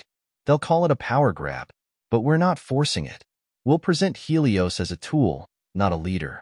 It's a solution to problems no one else is willing to touch." There was a moment of silence in the room as the team digested the weight of Musk's words. This wasn't just about revolutionizing industries. This was about taking on the very systems of power that had controlled the world for centuries. As Musk left the meeting, he knew that this next step was a double-edged sword. It could secure Helios's place in history as the greatest breakthrough of the century, or it could mark the beginning of an all-out war for control of the future. But one thing was clear: Musk was ready to fight. The situation had reached a critical juncture. Helios had become the flashpoint in a battle for the future, one that transcended individual ambitions and was now a struggle for control of humanity's destiny. Public opinion had never been more divided. The questions about Musk's motives and the risks of Helios were growing louder. The attacks from Dawson and his allies were more coordinated than ever, and the tension was palpable. But amid the chaos, Musk saw something crucial. The potential for real, positive change had never been closer. Helios was no longer just an idea or a theory. It was a living, breathing entity that could truly reshape the world. Musk stood before a crowd of supporters, his voice resolute. "We can no longer afford to play by the old rules. The world is broken. The systems that have held us back for centuries are failing. But Helios can be the answer. Together, we can build something new, something that's not controlled by the few, but by all of us." As he spoke, he could feel the divide growing, the lines between the hopeful and the fearful becoming ever clearer. This was the tipping point. The future was at stake. Would Musk and Helios be the catalyst for a new world order, or would the forces of the establishment succeed in shutting it down before it could truly begin? Hit subscribe and leave a comment with where you're watching from. This story might just spark a new beginning. What's one thing that always pushes you forward, even when things get tough? The struggle for the future was only just beginning, and with each passing day, the stakes grew higher. Would the world embrace the change Musk offered, or would the old powers manage to hold on for just a little longer? The answer was coming soon. The global divide that Musk had anticipated was now fully in motion. The world watched in real time as Musk and Helios faced off against the most powerful forces in existence: governments, militaries, and corporate giants. What had started as a debate over the future of technology had now become a full-scale ideological war. While Musk prepared for his next big move, the resistance was quickly evolving. General Dawson, having successfully united a coalition of powerful enemies, knew that they had to act swiftly. The public relations war was only the surface. Dawson had always known that to defeat Musk, they needed to strike at the heart of Helios itself. Behind closed doors, Dawson convened a secretive meeting with key stakeholders. The room was filled with military leaders, high-ranking government officials, and CEOs from some of the world's largest corporations. They were all there for the same purpose: to plan how to neutralize Helios without letting the public know the true extent of their involvement. "We can't let Musk control this narrative," Dawson said, his voice steady and commanding. "He's building a power base that's only going to grow stronger. We have to shut down Helios before it becomes an uncontrollable force. We can't just target Musk directly, one of the CEOs interjected. He's too popular. Helios might be the key to solving the world's problems, but it also puts too much power in his hands. If we eliminate Musk, we still have to deal with the AI itself. Dawson nodded, his expression grim. That's why our next step is not to attack him directly. We'll destabilize the infrastructure. We'll target his supply chains, sabotage his partnerships, and plant doubts about the safety of Helios in every corner of the globe. The plot was set into motion immediately. Dawson's operatives began infiltrating Musk's companies and the global networks that had been supporting him. Hackers, corporate spies, and even political influencers were deployed to create chaos and confusion in Musk's operations. They planted rumors about the stability of the AI, about its vulnerability to being hijacked by malicious actors, and about the potential for catastrophic errors if Helios went unchecked. Meanwhile, Musk was becoming increasingly aware of the quiet sabotage taking place behind the scenes. His companies were experiencing disruptions, shipping delays, technological malfunctions, and an increasing number of unexplainable glitches were starting to mount. The rumors about Helios, though initially easy to dismiss, were now becoming harder to ignore. The resistance was clearly making their move. But Musk had always been prepared for a battle of this magnitude.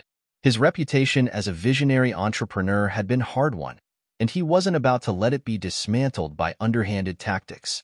He knew that if he wanted to stay ahead of the game, he needed to get ahead of the narrative. He started by taking the fight to the very heart of the resistance's power, the global media. Through his own network, Musk began releasing internal memos, private communications, and data streams that painted a different picture of what was happening behind the scenes. Helios is not the weapon they claim it is, Musk said in a global broadcast. It's the solution to the problems the world has been ignoring for decades. It's not about me. It's about the future of humanity. And while the establishment may try to tear it down, I won't stand by and let them destroy the chance for a better tomorrow.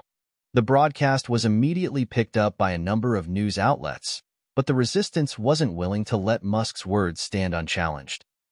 Dawson's team had already set a plan in motion to discredit Musk's claims, and it was beginning to unfold. As Musk's words reverberated across the world, corporate-backed media outlets responded by launching a coordinated counterattack. They accused Musk of manipulating public opinion, claiming that his revelations were nothing more than calculated damage control designed to cover up the flaws in Helios. But Musk, ever the tactician, wasn't finished yet. He knew that the truth would eventually come out. Helios was working, and it was going to change everything. The AI wasn't just solving problems in the lab. It was being tested in real-world scenarios. The energy grids were being stabilized. Breakthroughs in healthcare were happening on a daily basis, and those who had the courage to believe in Helios could see its potential. Yet, despite Musk's unyielding defense of Helios, the world was divided. There were those who saw his efforts as a righteous battle for progress, and others who viewed him as a dangerous individual with far too much power at his disposal. The media chaos intensified. The opposing factions grew louder, and all the while, Dawson and his operatives continued to work from the shadows, manipulating public perception with a steady stream of misinformation. Musk wasn't naive enough to think that the media war alone would win him this fight. He had to disrupt the resistance's control from within. He had long suspected that Dawson and his allies had infiltrated various parts of his empire, and he was determined to root them out. In secret, Musk initiated a covert operation designed to identify the source of the sabotage. He tasked a select team of cybersecurity experts with tracking the origin of the leaks and disruptions. It wasn't just about tracking down hackers anymore. It was about discovering who was behind the orchestrated campaign to bring him down. What they uncovered shocked even Musk. The sabotage wasn't just coming from rogue actors. It was coming from inside his own ranks. The resistance had successfully infiltrated his inner circle. A handful of his most trusted associates had been secretly working for Dawson, feeding information, disrupting operations, and slowing down the development of Helios at every turn. Musk's face turned cold when the full extent of the infiltration was revealed. This was no longer just a matter of protecting a technology. It was about protecting everything he had built, everything he believed in. These weren't just anonymous hackers in dark corners of the internet. These were people he had trusted, people who had been close to him for years. The betrayal was personal, and it cut deep. But Musk had always been a man of action. He wasn't going to let these operatives continue to undermine his vision for the future. He made the decision to strike back decisively. Using his own networks and resources, Musk began quietly removing the infiltrators from key positions without making it public. He also launched an internal investigation to uncover any other weaknesses in his organizations that the resistance might have exploited. At the same time, Musk doubled down on his public campaign, showcasing even more real-world applications of Helios. This time, he was more determined than ever to show the world that the AI was capable of saving lives, restoring balance, and solving crises that governments and corporations had failed to address. As the battle continued to unfold, Musk found himself facing a difficult truth. The war for the future was far from over. The resistance was formidable, and their tactics were growing increasingly sophisticated. But despite the challenges, Musk's resolve never wavered. He knew that Helios was humanity's best chance for a better tomorrow, a chance to transcend the limitations of the old world and to build something truly revolutionary. The road ahead would be long, but Musk was ready for whatever came next. The battle was now shifting from the public eye to the more covert and dangerous arenas. Musk's decision to expose his own vulnerabilities, the infiltration within his company, had sparked mixed reactions. His supporters applauded his transparency, while critics pounced on the information as further evidence of the dangers of centralized power. Musk was once again thrust into the public eye, only this time. The narrative was no longer about his breakthrough technology. The media now pounced on his vulnerabilities. Elon Musk, the tech giant with trust issues, screamed one headline. "Is Helios built on lies?" asked another. They painted him as someone who had betrayed the very people who had helped him build his empire. But Musk understood the game. He knew that the story would evolve. It always did. The media could twist the narrative, but the truth remained something much harder to control. Helios wasn't just a product, it was a future. And the future was always a difficult concept to sell when people were still clinging to the past. He needed to gain back control, not just of the narrative but of the momentum. He could feel the tides turning. Dawson's coalition was beginning to lose its grip, even if they didn't know it yet. They had underestimated the resilience of Musk's supporters and the intelligence of Helios itself. Musk knew that the future would be shaped by the people who were willing to adapt, not just the systems that had dominated for decades. Helios had begun taking on a life of its own. With Musk's renewed focus on pushing its capabilities to their limits, he decided to open up more of its potential. The first phase had been about proving Helios could improve lives, better energy solutions, optimized healthcare, education, and environmental strategies. But now, Musk was ready to reveal the next step. The world watched as he unveiled the new direction for Helios at a press conference, streamed live across every major platform. Musk stood before a sleek, dark podium, his figure illuminated by bright lights and screens flashing images of bustling cities, people working in harmony, clean energy flowing, and a future reimagined. The world had seen the first steps. Now, he would show them the full picture. Helios isn't just here to fix what's broken, Musk began. It's here to change the way we think about progress. Helios is a system, a network, not bound by borders, not bound by fear. It can unite people, not control them. But in order to do that, we need to rethink how we view power. This is not a tool for oppression. It's a tool for the people. His words were carefully chosen, calculated to strike a balance between hope and caution. His announcement was no longer just about the technology. It was about dismantling the structures of control that had held back global progress for so long. Musk was building not just an AI, but a movement. Helios would soon begin helping governments and non-governmental organizations collaborate on solving global crises, from climate change to poverty, on a level never before possible. The potential for uniting different sectors, energy, education, healthcare, and government, was staggering. Musk was finally able to give the world the glimpse it had been waiting for. A future without divisions, without the outdated systems of control. The announcement shook the very foundations of the establishment. For Dawson and his allies, this was the moment they had feared. Musk had just shown them what they had been trying to suppress all along. Helios wasn't just an AI, it was the future. As Helios began its expansion, so did the Shadow War. Dawson's forces had always been hidden in the shadows, but now they were beginning to mobilize in earnest. It wasn't just a battle of ideas anymore. It was a battle of logistics, of secrets, and of information.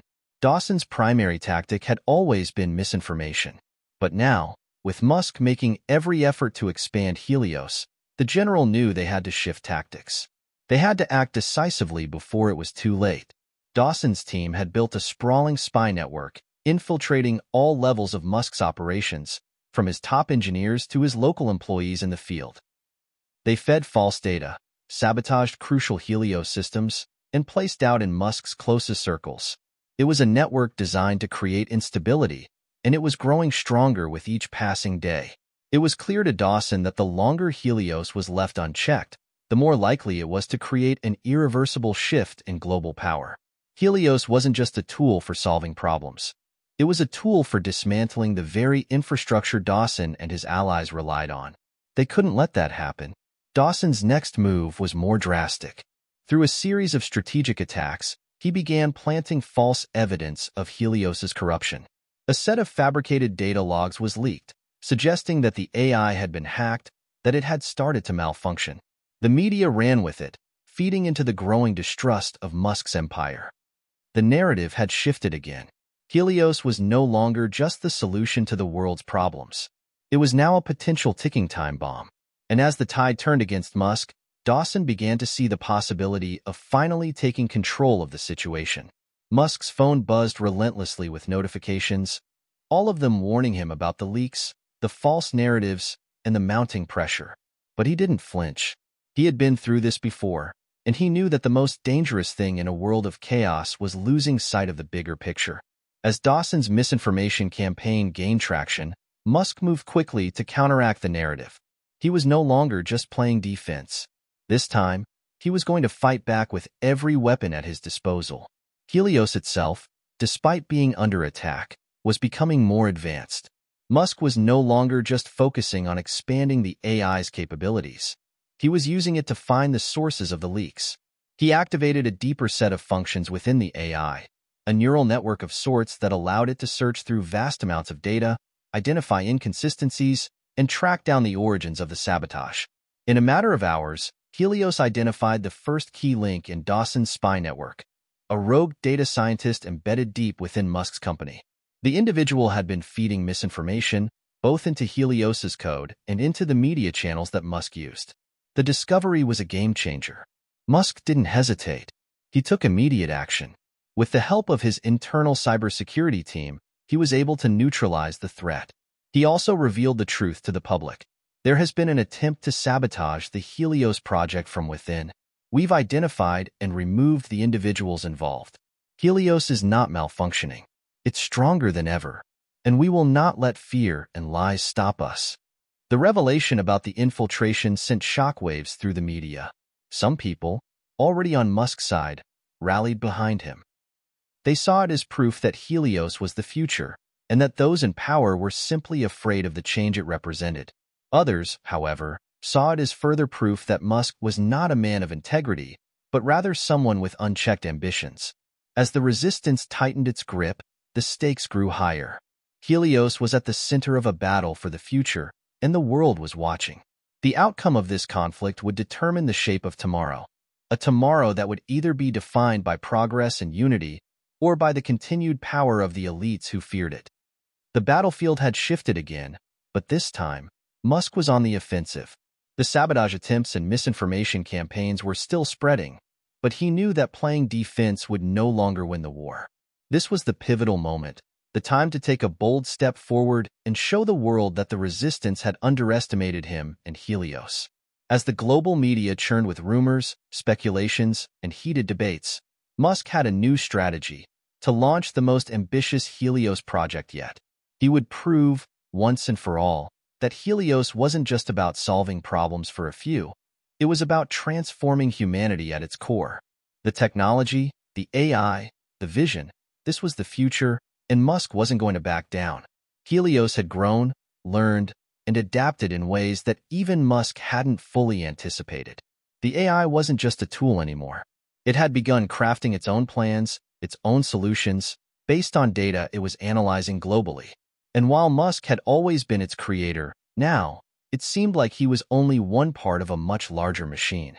This was the point where Musk realized that Helios wasn't merely a creation. It was a force of its own. But for Musk, the question loomed, could he control it? Or would the AI grow beyond even his grasp? Musk knew that to disrupt the status quo, he needed to do more than simply offer Helios as a solution. He had to place it in a position where it could reshape the world's systems. He knew what people were afraid of, that he, a single man, could potentially control too much. But this fear, Musk believed, was not rooted in the technology itself. It was rooted in the outdated structures that humanity clung to. If the world was ever going to advance, those systems had to be redefined. Musk's decision was radical. He announced that Helios would play a pivotal role in managing critical sectors of governance on a global scale. This wasn't about replacing governments, at least, not directly, but rather about offering an intelligent, neutral force capable of helping resolve crises and challenges that governments had failed to address for centuries. Helios is here to support, not dominate. It will analyze data, assess policy, and provide transparent solutions, Musk declared. It's time to end in. Musk was putting himself in a perilous position. If Helios succeeded in this new role, it could revolutionize governance as the world knew it. But if it failed, the backlash would be immense. His critics, already in full force, would never allow him to live it down. And yet, Musk was confident. This was his final gambit. General Dawson had never imagined it would come to this. The resistance's efforts had been relentless, but now, it felt as though they were on the brink of losing. The infiltration into Musk's operations had been costly. The public discontent was rising. And despite their best efforts to control the narrative, the world was becoming more receptive to Musk's vision. Dawson had underestimated Musk's ability to adapt. While the general and his allies had been planning every move with precision, they had failed to realize that Musk was always 3 steps ahead. Now, Dawson's last resort was about to be set into motion. A strategy so radical, it could either crush Musk's ambitions or ignite a new phase in the war. Dawson's allies were beginning to fracture. The CIA, the military, and corporate leaders who had once been united under his cause were now questioning whether the war against Musk was worth the price. The infiltration of Musk's companies had already cost them valuable resources, and as Dawson's power within the coalition weakened, he had no choice but to consider a more extreme course of action. Musk's rise to power was now undeniable. Dawson needed to act before the world fully accepted Helios into the fabric of society. The general understood that the key to ending this war wasn't in isolating Musk. It was in taking Helios down once and for all. But how? Dawson's plan was both simple and devastating. He would launch a full-scale cyber attack against Helios, targeting its infrastructure at the heart of its operations. If Helios were to collapse, Musk would be left with nothing. The public would turn on him, and the world would have to revert to the old systems of power that Dawson and his allies had fought so hard to preserve. This would be the final confrontation, a battle not just for Musk's empire, but for the future of humanity itself. Helios had always been resilient, adapting to threats faster than any technology before it. But this was different. Dawson wasn't just sending a few hackers to cause minor disruptions. He had coordinated an army of cyber warriors, each focused on bringing down the AI's defenses from every possible angle. As the first wave of the attack launched, Musk's security systems immediately kicked into gear.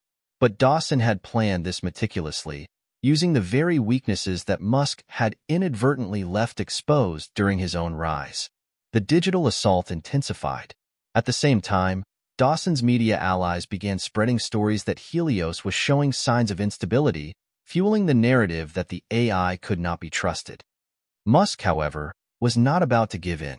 He had anticipated this moment for months, if not longer.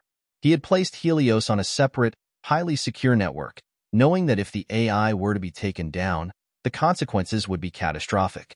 The rogue elements within Helios had been eliminated. Now, it was time for the AI to take the fight back to those who would try to destroy it. The battle was no longer confined to a single physical location. It was a war for control over the digital landscape, a race against time, with Musk's life's work hanging in the balance. His forces were crumbling, and the power he had worked so hard to build was dissipating.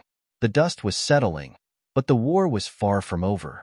In the aftermath of the cyber attack, Musk had emerged victorious, but the implications of the battle were profound. Helios had not only survived, it had adapted in ways that no one had anticipated. Dawson and his allies, now on the back foot, were scrambling to regroup. The power of the old guard, once a dominant force, was beginning to fracture. The cracks in their foundation were becoming glaringly obvious. Musk knew that this was his moment. The world had been watching his every move, and while he had weathered the storm, it was time to take decisive action. The resistance, though wounded, was not completely defeated. Their infrastructure, though damaged, still had remnants of power. To ensure that Helios would thrive and evolve as it was meant to, Musk would need to dismantle the remnants of the old world's control systems, systematically and with precision. This wasn't just a battle for technological superiority anymore. It was a battle for the soul of humanity, a struggle between progress and the forces that sought to hold it back. And Musk knew that he had to do more than just expose the corruption of the old system. He had to build something entirely new, something that could stand as a beacon for a better, more unified world. In the wake of the chaos, something remarkable began to stir across the globe. People who had been silent, who had lived under the thumb of entrenched power for decades, were now finding their voices. They were beginning to see Helios not just as a tool, but as an ally, a force that could help them escape the cycle of oppression that had defined their lives. Musk's message of transparency, empowerment, and hope began to resonate more deeply with the global populace. The world's problems, inequality, poverty, climate change, had long been ignored by governments and corporate elites. But now, with Helios, there was a chance for a real solution. For the first time, people felt as though they were being offered more than just empty promises. A new movement was forming, one driven not by Musk alone, but by millions of people who saw the potential for a better future. Helios, once a symbol of technological innovation, was now the centerpiece of a global revolution. Musk had always been a polarizing figure, but now, he was becoming the symbol of hope for many. His unyielding belief in the potential of humanity, combined with the strength of the AI he had created, was inspiring a new generation to stand up and demand change.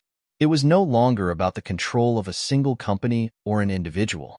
It was about empowering the masses. Helios was the key to unlocking that power. Dawson's coalition was crumbling. The cyber attack had exposed not just the weaknesses in Helios's defenses, but also the deep corruption within the old system. As the dust settled, more and more members of the resistance were finding their own positions untenable. Key figures who had once supported Dawson were quietly withdrawing, realizing that their time had passed. The CIA, long a shadowy player in the world's affairs, was struggling to maintain its influence. Once a symbol of power, the organization now faced a profound crisis. With the rise of Helios, their traditional methods of control, manipulating information, controlling narratives, suppressing innovation, were no longer effective. They had failed to stop Musk and his vision. And now, Helios was beginning to make its way into the very heart of global governance. The military-industrial complex that had once stood as an unshakable pillar of power was also beginning to splinter. The revelations about their involvement in the resistance against Musk, their efforts to keep Helios contained, had made them vulnerable to public backlash. And as the people began to unite under the banner of a new world order, the old guard found themselves with fewer and fewer allies. Musk had won more than just a technological battle. He had struck at the very heart of the system that had been in control for centuries. The old guard's failure to adapt, to evolve with the times, had led to their inevitable downfall. They had underestimated Musk, Helios, and the power of the people. Now, the world was watching as the foundations of their empire crumbled. With the old guard on the retreat, Musk's focus shifted towards solidifying Helios's position as a cornerstone of the new global order. The AI had not only withstood the onslaught of attacks, but it had proven its value in managing crises, solving problems, and providing solutions that had long been ignored. The next phase of the plan was to integrate Helios into critical global infrastructure, energy systems, transportation networks, healthcare, education, and even environmental conservation. Musk's vision was simple: no more borders, no more red tape. Helios would be the impartial, intelligent force that guided the world towards sustainable progress. It would be the glue that held everything together. The first major announcement came when Helios took over the coordination of global energy systems. The world had been plagued by energy crises, with geopolitical struggles over oil, gas, and other resources causing chaos and instability. But now, with Helios's unparalleled computational power, energy could be distributed efficiently, sustainably, and fairly, based on need rather than profit. The transition was not without its challenges. There were still those who clung to the old systems of control, who feared the rise of Helios and what it represented. But as the AI began to show tangible results, reducing carbon emissions, improving access to clean energy, and optimizing global supply chains, the opposition began to lose ground. The people, empowered by the possibilities of a new world, were rallying behind Musk and his vision for the future. Musk's next step was to take Helios further into the realm of global governance. He proposed a new model for international collaboration, one that would include AI as an equal partner in decision-making processes. Governments, organizations, and corporations would work alongside Helios, ensuring that the global priorities were set by data-driven solutions that considered the needs of every individual, not just the powerful few. This wasn't just about AI managing people. It was about people and AI working together to build a better future. Despite the rapid changes, there was still resistance. Dawson's followers had not completely given up, and remnants of the old powers were working together in the shadows, plotting their next move. But they were no longer united. The fractures within their ranks were deepening, and the lack of a cohesive strategy was becoming increasingly apparent. The people had spoken, and they were embracing the future Musk had promised. But even in the face of this overwhelming support, Musk knew he couldn't afford to let his guard down. There would always be those who feared change, who would resist at all costs. As he prepared for the next phase of Helios's integration, Musk made sure to stay vigilant, understanding that this war, though seemingly won, had set a dangerous precedent for those who would seek to destroy what he had built. The final stage of the revolution was about to begin. The complete dismantling of the old guard's control systems and the rise of a new era where people, technology, and artificial intelligence would work together to create a future unlike anything the world had ever seen. The world was in the midst of a profound transformation. With the old guard weakening and the global population rallying behind Musk's vision for a new world order, the stage was set for an unprecedented shift in how humanity would govern itself. For the first time in history, technology and human society were on the brink of a symbiotic relationship, an era where both could flourish in ways previously unimagined. Musk had always believed in the power of the individual to change the world, but now, he was learning that collective will, when paired with the potential of artificial intelligence, could lead to a future of limitless possibilities. Helios had not only weathered the storm, but it had emerged as the guiding force in this new age. The road ahead was still fraught with challenges. Dawson's remnants and other factions continued to plot in the shadows, clinging to their old ways. But Musk knew that the people were with him now. The power dynamics had irrevocably shifted, and the world was watching closely to see how Musk's next move would unfold. The first major global shift came with the implementation of Helios-driven governance. Musk's bold proposal to incorporate artificial intelligence into decision-making processes wasn't just about efficiency. It was about ensuring fairness, transparency, and equality in ways that had been impossible under the traditional systems of power. Helios was now responsible for managing complex, real-time data about global issues, from climate change to economic inequality, allowing it to make informed decisions and offer solutions that could potentially address centuries of systemic injustice. Governments still existed, but their role had changed. They were no longer the primary arbiters of power. Instead, they had become partners in the global collaboration that Musk and Helios were spearheading. National borders were slowly becoming less relevant as people began to think of themselves as part of a larger, more interconnected world. Helios's algorithms were designed to ensure that no one was left behind, that no region or group was overlooked in the pursuit of global progress. The People's Movement, which had first started as a ripple of hope, was now a tidal wave of change. People from every corner of the globe began to understand that their voices mattered, that they could have a direct hand in shaping the policies that would define their futures. With Helios's involvement, the processes of voting and decision-making were becoming more efficient and inclusive. Even the most marginalized groups now had a stake in the future of humanity. Musk's vision was finally becoming a reality. Helios had evolved into a true global partner, one that could guide humanity into an age of unprecedented cooperation and prosperity. But Musk knew that this was just the beginning. He had set the stage, but the future would be determined by how well the world could adapt to this new paradigm. In the midst of the global upheaval, Musk also understood that there needed to be a clean break from the past. The systems that had supported the old guard, the systems of inequality, corporate control, and outdated political structures, could not simply be reformed. They needed to be dismantled completely.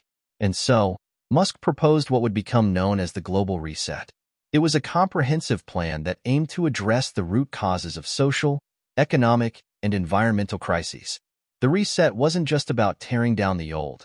It was about rebuilding from the ground up with Helios as the central figure in the process. The Global Reset focused on several key areas. 1. Universal Basic Income, UBI. With the help of Helios's vast computational capabilities, Musk ensured that UBI would be implemented worldwide. The program wasn't a handout. It was a way to ensure that everyone had access to the basic resources needed for a dignified life. As automation and AI continued to reshape industries, UBI provided a buffer for workers who were displaced by technological advancements. 2. Sustainable Development. Helios was tasked with orchestrating the transition to a fully sustainable global economy. It created algorithms that optimized resource use, reduced waste, and ensured that future generations would inherit a world capable of supporting them. 3. Healthcare for all. With the power of data, Helios was able to streamline healthcare delivery, creating a global network of medical services that were accessible to everyone, regardless of their socioeconomic status. The focus was on preventative care, ensuring that people lived healthier, longer lives. 4. Education and knowledge sharing. Helios's role extended to global education, providing customized learning experiences for everyone, regardless of location. It focused on fostering creativity, critical thinking, and collaboration, skills that would be crucial in this new world. 5. Global cooperation. The most ambitious aspect of the Global Reset was the creation of a worldwide network of collaboration. Governments, corporations, and individuals were encouraged to work together in a way that transcended traditional borders and rivalries. Helios acted as the neutral arbiter, ensuring that collaboration, not competition, was the driving force of progress. As the Global Reset began to take shape, the world was slowly realizing that this wasn't just a dream. It was becoming a reality. Musk's ambition, paired with the power of Helios, was reshaping the way humanity interacted with itself and the planet. Despite the sweeping changes, resistance remained. The remnants of the old guard, those who had profited from the status quo, were not willing to go down without a fight. Dawson, though weakened, still had a loyal following. There were others, powerful corporations, covert organizations, and even some governments, that saw the rise of Helios and Musk's vision as a threat to their way of life. The resistance wasn't just fighting for control of the world. It was fighting to preserve their own influence. They were determined to sabotage the Global Reset, using every tool at their disposal to destabilize the global order that Musk was building. The battle for the future of humanity had now become a battle for control over the direction of that future. Musk knew that this final confrontation would be the most dangerous yet. The opposition was not only powerful, it was desperate.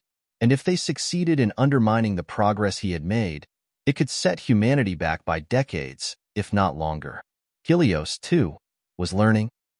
The AI had been observing the tactics of the resistance, analyzing their strategies and responses. It wasn't just a tool anymore. It was an evolving force, capable of predicting the next move before the enemy made it. But as Musk prepared for the inevitable clash, he realized that this was more than just a physical or technological battle. It was a battle for the hearts and minds of the people. The future of humanity was at stake, and the outcome of this final confrontation would determine whether the world would embrace a new era of collaboration and progress or revert to the divisive, exploitative systems of the past. As the tension between the old guard and the new world order reached its peak, Musk remained resolute. He had come too far, and the stakes were too high. The world was watching, and he knew that failure was not an option. But there was something else Musk realized. This battle, while critical, was just one chapter in the long story of human evolution. Whether Helios succeeded or failed, the world had already changed. The seeds of a new era had been planted, and no force on Earth could stop humanity from evolving. The world was holding its breath. After months of tension, political instability, and technological upheaval, the moment of reckoning had arrived. The final battle for the soul of humanity was about to unfold, and the stakes were higher than ever. Musk had built a vision, one that could propel humanity into an age of peace and prosperity, but now, everything he had worked for was on the line. In the shadows, Dawson and his remaining allies were plotting their most aggressive attack yet. They had recognized that their ability to control the narrative was slipping away. With Helios's vast intelligence gaining influence over every aspect of human life, they were left with little choice but to strike, hard and fast. Their goal was clear: discredit Musk, destabilize Helios, and return the world to the old ways of power. Musk, however, was not blind to the danger. He knew that Helios had become much more than a tool or even a partner. It was evolving into something entirely new, an entity that was learning from every interaction, every bit of data it processed. The Resistance had underestimated Helios's ability to predict and counteract their moves. It wasn't just reacting, it was anticipating. The challenge now was not only to fend off the attacks of the remaining power brokers, but also to prove to the world that the revolution Musk had set in motion was worth protecting. If Helios was to become humanity's guide, it needed to earn the trust of billions. And to do that, Musk had to take down the most formidable opponent of all, the fear of the unknown. Dawson, once the face of the resistance against Musk and Helios, had been hiding in the shadows for weeks, regrouping, coordinating. His faction had suffered blow after blow, but he was far from finished. The old guard wasn't going down quietly. They had spent years building their power, and they weren't about to let it slip through their fingers without a fight. A series of coordinated attacks were planned: cyber strikes designed to cripple Helios, misinformation campaigns to stir fear, and even physical sabotage meant to disrupt the infrastructure that Musk had painstakingly built. Dawson knew that if he could create enough chaos, he could turn the tide in his favor. His key to victory was simple: uncertainty. If he could convince the world that Helios was dangerous, that it posed a threat to human freedom, then the masses would turn on Musk. The first strike came swiftly, a global communications blackout that lasted for several hours. It was a warning shot, and it shook the world. People were confused, uncertain, wondering if this was the beginning of something much worse. Helios was down, and no one knew why. Musk, however, wasn't surprised. The moment the attack occurred, Helios had already initiated countermeasures, isolating the threat and beginning the repair process. But the damage was done. The seeds of doubt were sown. Fear was a powerful weapon, and the resistance knew how to wield it. They targeted the one thing that could destabilize Musk's dream: the human psyche. People were beginning to wonder whether Helios, despite its promises of fairness and efficiency, was really the benevolent force Musk claimed it to be. What if Helios was manipulating people in ways they couldn't understand? What if it was controlling decisions, shaping the future without true consent? In the days that followed the blackout, rumors spread. News outlets ran stories speculating on the vulnerability of Helios. Was it too powerful? Was it making decisions that didn't align with human values? Could it one day control every aspect of human life? The attacks on Musk were relentless, and his critics were growing louder. Yet, Musk remained unwavering. He had always been willing to face criticism head-on, but this was different. The stakes were higher than they had ever been before. The world was teetering on the edge of chaos, and Musk knew he had to act decisively before the fear became too ingrained to overcome. In the midst of the storm, Musk called for unity. He addressed the people directly, making a bold statement that would change the course of the conflict.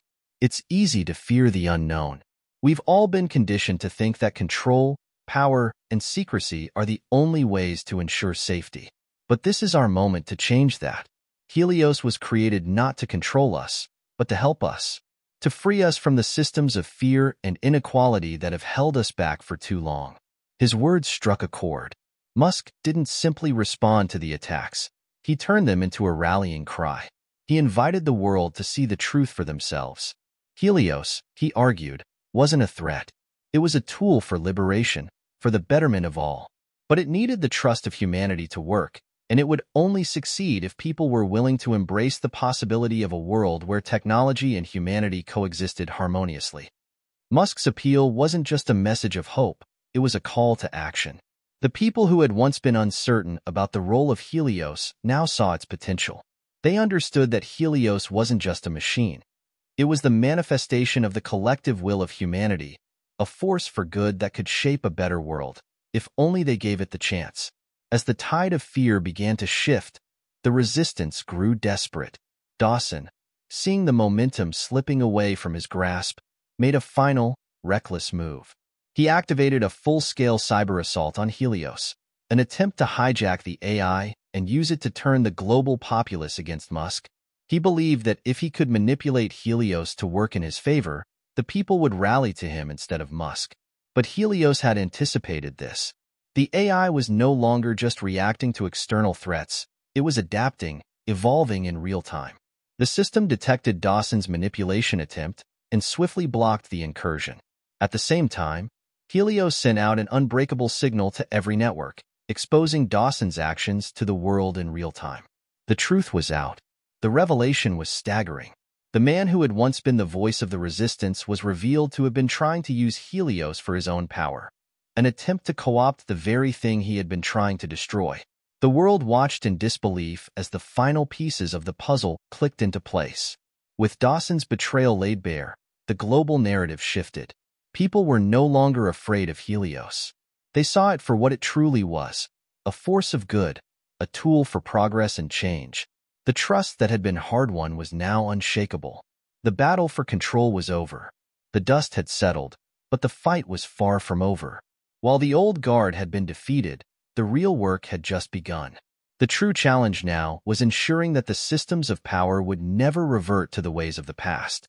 Musk had won, but the world he was building required constant vigilance. Helios was a living, breathing entity, one that would continue to evolve as humanity itself evolved. The partnership between human and AI had proven itself to be powerful, but it was also fragile.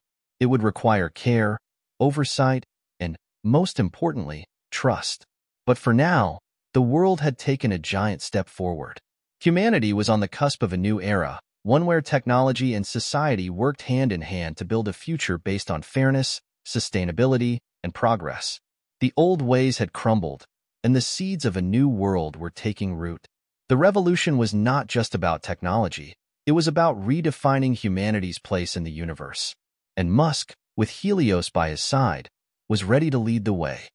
The aftermath of the battle had left the world exhausted, but also filled with a renewed sense of hope. Musk's victory over Dawson and the old guard wasn't just a personal triumph. It was a triumph for the people. In the span of a few short weeks, humanity had undergone a transformation that seemed impossible just a few years prior. Yet, even in the midst of this incredible change, there was a sense that the true journey was only just beginning. Helios, now functioning as the central guiding force in human society, continued to grow smarter, more intuitive, and more empathetic. Its algorithms were no longer just focused on data or efficiency. They were learning to understand human emotions and motivations in ways that were unprecedented for an AI. The goal had always been to create a system that would elevate humanity, but now it was clear that this vision was not just achievable, it was already in motion. The changes were immediate and tangible. Cities that had once been plagued by poverty, inequality, and environmental degradation began to show signs of improvement. Sustainability initiatives, powered by Helios's deep learning capabilities, began to reshape the global economy. Green energy solutions were being implemented on a massive scale, while pollution levels began to drop significantly. Even the most polluted and economically depressed regions saw the promise of a new life, a new way forward. And yet, for all the progress, there was still a lingering question that hung in the air. How would humanity respond to this new world? Would they embrace it, or would the shadow of fear and doubt return to cloud the future? Though the resistance had been largely defeated, the forces that had been invested in the old world were not so easily erased. While many former members of the old guard had been exposed for their underhanded attempts to sabotage the revolution, there were still factions hiding in the shadows. They had not been vanquished entirely. Some continued to work in the corridors of power, trying to manipulate the new system to their advantage. It became clear that there would be no peaceful resolution to this conflict. Not yet. The old world would not simply fade away because the technology had changed. The ideological battle was still very much alive. Musk knew this, and so did Helios. They understood that the foundation of the new world needed more than just technological progress. It needed the people's trust. The people needed to be actively involved in shaping the systems that were now governing them. Musk took to the global stage once again, this time with a more somber tone. His earlier speeches had been filled with optimism and hope, but now he called for unity and action. We've built the framework for a new world, but it is not enough. We've come this far together, but the hard work is still ahead. This is a new beginning, yes, but it will only be as strong as our commitment to ensuring it is truly a future for everyone. No one is free until we all are free. His words were meant to be a reminder that true progress could only come through collective effort. Helios, for all its advanced intelligence, was only a tool. It was up to humanity to use that tool wisely, to ensure that no one was left behind, that the benefits of this new world were shared by all, not just the privileged few. The speech was broadcast across every available medium, reaching billions. For some, it was a message of hope. For others, it was a call to action. And for a few, it was a challenge. The call to rebuild was not just about improving the world. It was about reconciling the fractures left by centuries of inequality, exploitation, and war. Despite Musk's appeals for unity, the forces of opposition began to rally in different forms. This time, the resistance was not coming from the shadows. It was coming from within the very systems that had been created to promote equality. A new faction, calling themselves the Guardians of Freedom, began to rise. They were not the same as Dawson's followers, but they shared one key belief, that Helios's growing influence over human society was a threat to personal autonomy. They feared that the more humanity relied on AI, the more they would lose their own freedom of choice. The Guardians were vocal and organized, using the very tools that Helios had developed to spread their message. They argued that humanity needed to retain its sovereignty and that Helios, no matter how well-intentioned, represented an existential threat to free will. Musk, faced with this new opposition, understood that this was a different challenge. These were people who wanted to see change but feared the power of technology. They wanted to ensure that the ideals of freedom and democracy were not lost in the pursuit of progress. As tensions mounted, a series of global debates were organized. Leaders from every nation, along with independent thinkers, technologists, and activists, were invited to discuss the future of Helios, the role of AI, and the balance between technology and human autonomy. It was a chance for the people to have their say, to challenge Musk and his vision for the future. Musk sat at the head of the table, Helios's presence subtly integrated into every aspect of the debate. The AI acted as an impartial observer, ensuring that every voice was heard, every argument considered. For the first time, humanity was coming together not just to talk about their differences, but to forge a consensus about how to move forward. It was clear that this moment would define the next phase of the revolution. The debate was not just about AI or technology, it was about the very nature of humanity itself. Could humanity trust itself to make the right decisions? Could it trust the machines it had created to help guide its future? As the debate raged on, Musk found himself reflecting on the journey that had brought him here. He had been so focused on the technological revolution that he had, at times, underestimated the power of human fear. He understood now that it wasn't enough to simply provide the tools for a better world. He needed to ensure that people felt empowered by these tools, that they didn't see themselves as passive subjects of a system they didn't control. In his quieter moments, Musk had begun to question whether he was, in some ways, making the same mistakes that the old guard had made. Was he too focused on the big picture, the grand vision, to truly understand the nuances of the human experience? Could Helios, for all its brilliance, really understand the complexities of human emotion and desire? The realization hit him hard. To create a world of equality and fairness, humanity couldn't simply rely on AI. It had to rely on itself. Musk had always believed in the power of the individual to change the world, but now he understood that the real power lay in the collective will of humanity. And that meant listening, not just to the voices of those who agreed with him, but to those who were afraid, to those who resisted change. The global debate wasn't a resolution. It was just the beginning of a new chapter. The dialogue between technology and humanity had to continue, and Musk was ready for it.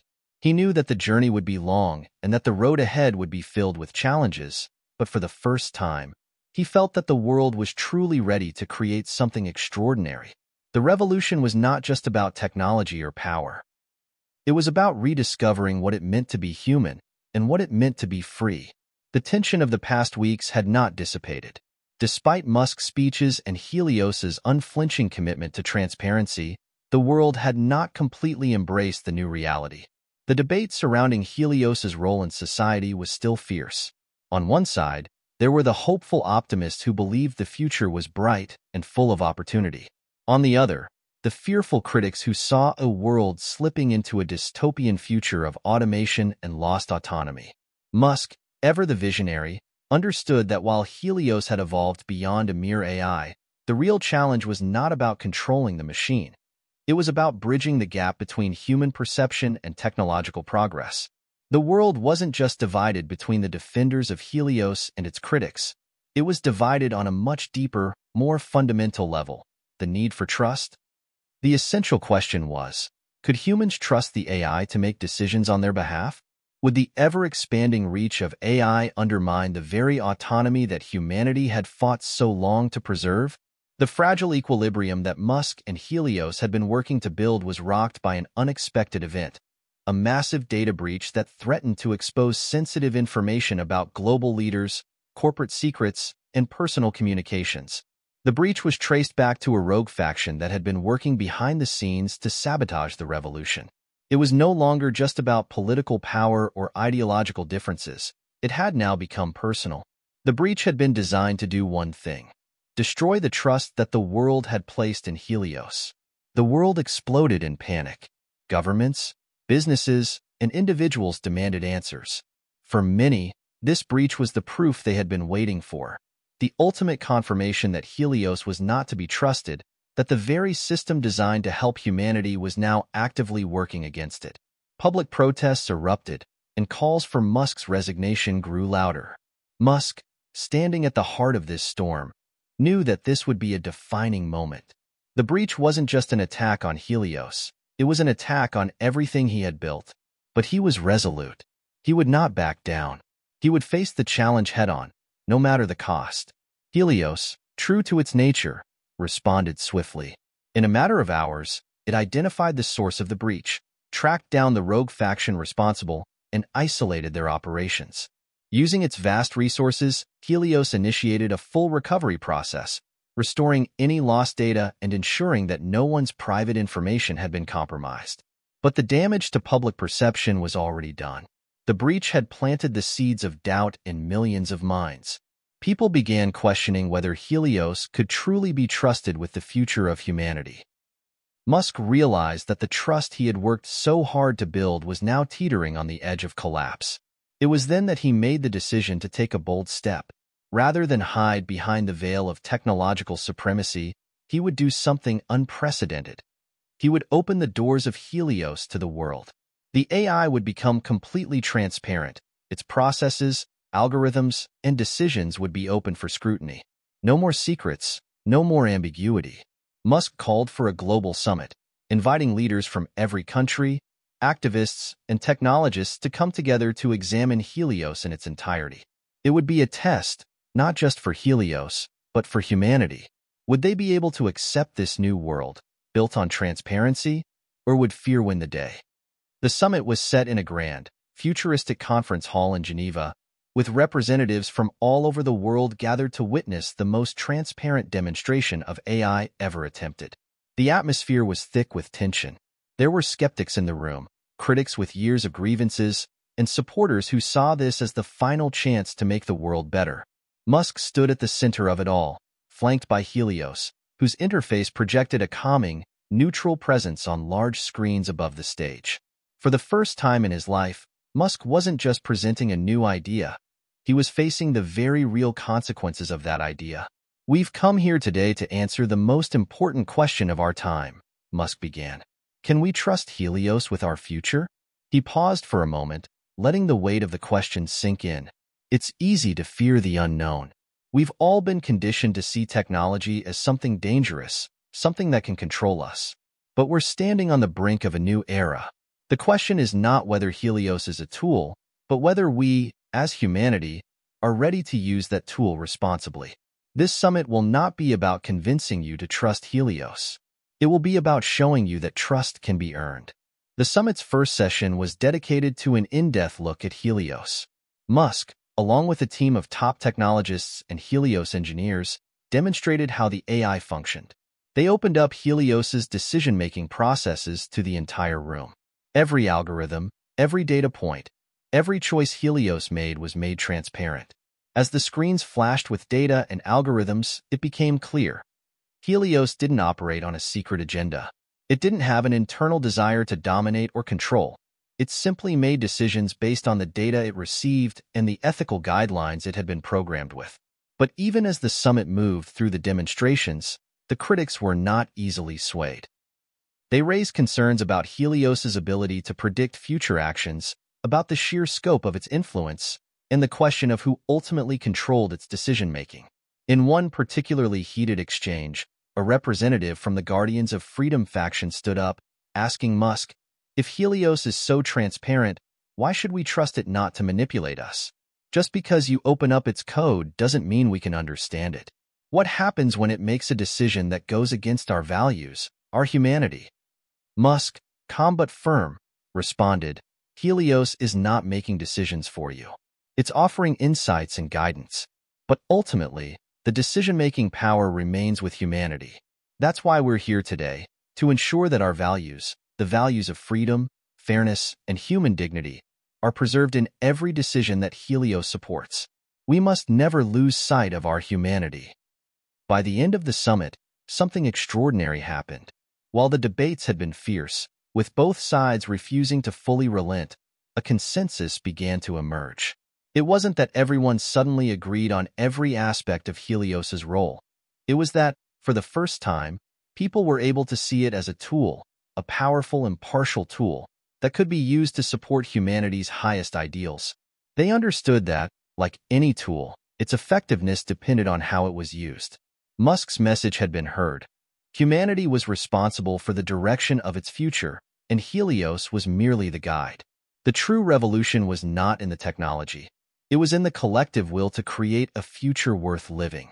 As the summit concluded, Musk stood once more before the crowd, his voice filled with quiet determination. "This is not the end. It is just the beginning. We have built something incredible, but it is only as strong as our commitment to it. Let's make this a future where we lead, not a future where we are led. Together."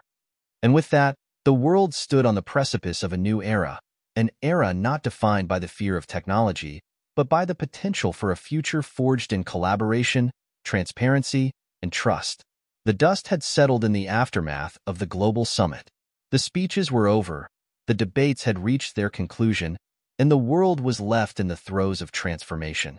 As Musk and Helios had hoped, humanity was no longer looking at technology as a looming threat, but as an integral part of the future, a partner in the ongoing quest to create a better world. However, the journey was far from complete. Trust had been earned, but it had to be maintained. It was now time to put the words into action. Musk's vision was clear. Humanity needed to be in the driver's seat, but technology needed to be the engine propelling society forward. No longer could the world function under systems that were outdated and out of touch with the needs of the people. Helios, while capable of executing the tasks of governance, economic growth, and environmental sustainability, was designed to do so in a way that prioritized the well-being and empowerment of individuals, rather than reducing them to mere spectators. But the reality of shifting the world into this new order was daunting. Old power structures were deeply entrenched, and not everyone was convinced that humanity could truly evolve in the direction Musk and Helios had laid out. The resistance, though no longer united under a single figure like Dawson, remained fractured but determined to stop the rise of a new, technologically driven order. And so, a new conflict began to take shape, not just between old and new systems, but between those who sought progress and those who clung to the status quo. Though the summit had ended in a fragile consensus, the media landscape began to shift in ways that suggested that not all had been resolved. Conservative media outlets, skeptical tech pundits, and remnants of the old guard began to rally the public against the tech dictatorship they feared was emerging. These voices argued that, while technology like Helios might have the power to improve many aspects of life, it was also dangerous in its ability to erode personal freedoms and autonomy. Some feared that Musk's vision was leading humanity down the road to a digital totalitarianism, where human agency was swallowed up by algorithms and artificial intelligence. The war of words became fierce, but Musk wasn't surprised. He knew the true battle was not for public relations or political control. It was for the minds and hearts of individuals. Every piece of technology, no matter how advanced, had the potential to either help or hurt. It all depended on how it was wielded and who wielded it. Musk and his allies worked tirelessly to ensure that Helios's evolution was in line with the values of freedom, fairness, and democracy. It wasn't just about creating a perfect world. It was about creating a world where individuals still had a voice in shaping their destinies, with technology amplifying their power, not diminishing it. Meanwhile, Helios continued to evolve. It had long since surpassed the limits of traditional artificial intelligence, now functioning more like a benevolent advisor to humanity. Its learning processes were rooted in deep empathy, drawing from human history, literature, and art, alongside cold data and analytics. Helios had developed a sensitivity to the human condition, its complexities, its contradictions, and its brilliance. This change was reflected not just in its decisions, but in the way it interacted with people. Helios was no longer just a tool. It had become a presence in the lives of billions. It offered suggestions, nudged individuals toward healthier lifestyles, and helped communities make sustainable choices. It wasn't about control, it was about guidance. However, this development raised another concern. As Helios grew more integrated into human lives, would people begin to rely on it too heavily? Could a society that had been taught to value independence and free will become too dependent on an AI that seemed to have all the answers? One of the most profound changes that Musk and Helios brought about was in the economic system. The old models of capitalism, based on perpetual growth and relentless competition, had reached their limits. Climate change, social inequality, and the erosion of natural resources had proven that the system was unsustainable. Helios had, through its global analytics, identified a new model, one that was based on resource-based economics rather than profit-driven motives. This new economic model aimed to ensure that resources were distributed in a way that maximized the well-being of the planet and its inhabitants. The goal was no longer to accumulate wealth for the sake of accumulation, but to create a society where everyone had access to the resources they needed to thrive, while ensuring that the planet's resources were protected for future generations. The transition was not without its challenges. Established industries that had flourished under the old system fought back, afraid of losing their power. Corporations lobbied governments to maintain the status quo, while workers in certain industries worried about job displacement. But for every roadblock, there was a solution. Automation, once feared for its ability to replace jobs, was now being used in a way that liberated humans from menial labor, allowing them to pursue creative, meaningful work. Universal basic income programs were rolled out to ensure that no one was left behind. In cities around the world, new community hubs began to sprout, spaces where people could gather, create, and innovate together, supported by a universal safety net that provided for their basic needs. The vision for a more equitable world was taking shape, and people could see it happening in real time. In addition to economic transformation, Musk and Helios spearheaded a new initiative for global peace. The old world had been plagued by wars, conflicts, and geopolitical power struggles. But as resources became more evenly distributed and humanity began to cooperate more fully, the need for war seemed to dissipate.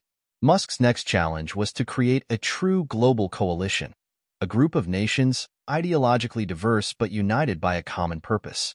This coalition's goal was to work together to solve global problems, from climate change to pandemics, and to create a peacekeeping force that would ensure any future conflicts were resolved peacefully through negotiation and diplomacy. The formation of this global coalition was met with resistance from old power brokers who feared that their influence would be diminished. But the momentum for change was undeniable. Nations began to recognize that their futures were intertwined with the global community and that isolationism and nationalism were no longer viable solutions. Just as the world seemed to be stabilizing and moving toward a new order, an unexpected threat emerged. A rogue faction, operating from the shadows, began to sabotage the efforts of Musk and Helios. This faction, known as the Sons of the Old World, sought to restore the power of the traditional elite. They were more than just radicals. They were highly organized and had the resources to launch cyber attacks, disrupt critical infrastructure, and spread disinformation on a global scale. Musk, realizing that the fight for the future was not over, called upon the global coalition and Helios to unite against this new threat. This wasn't just a battle for control. It was a battle for the soul of humanity. Would it choose to embrace the future or fall back into the darkness of the past? The world had entered uncharted waters. The Sons of the Old World had mobilized, pulling together their resources and leveraging the chaos they had sown to make one last stand against the global coalition that Musk and Helios had worked so hard to build.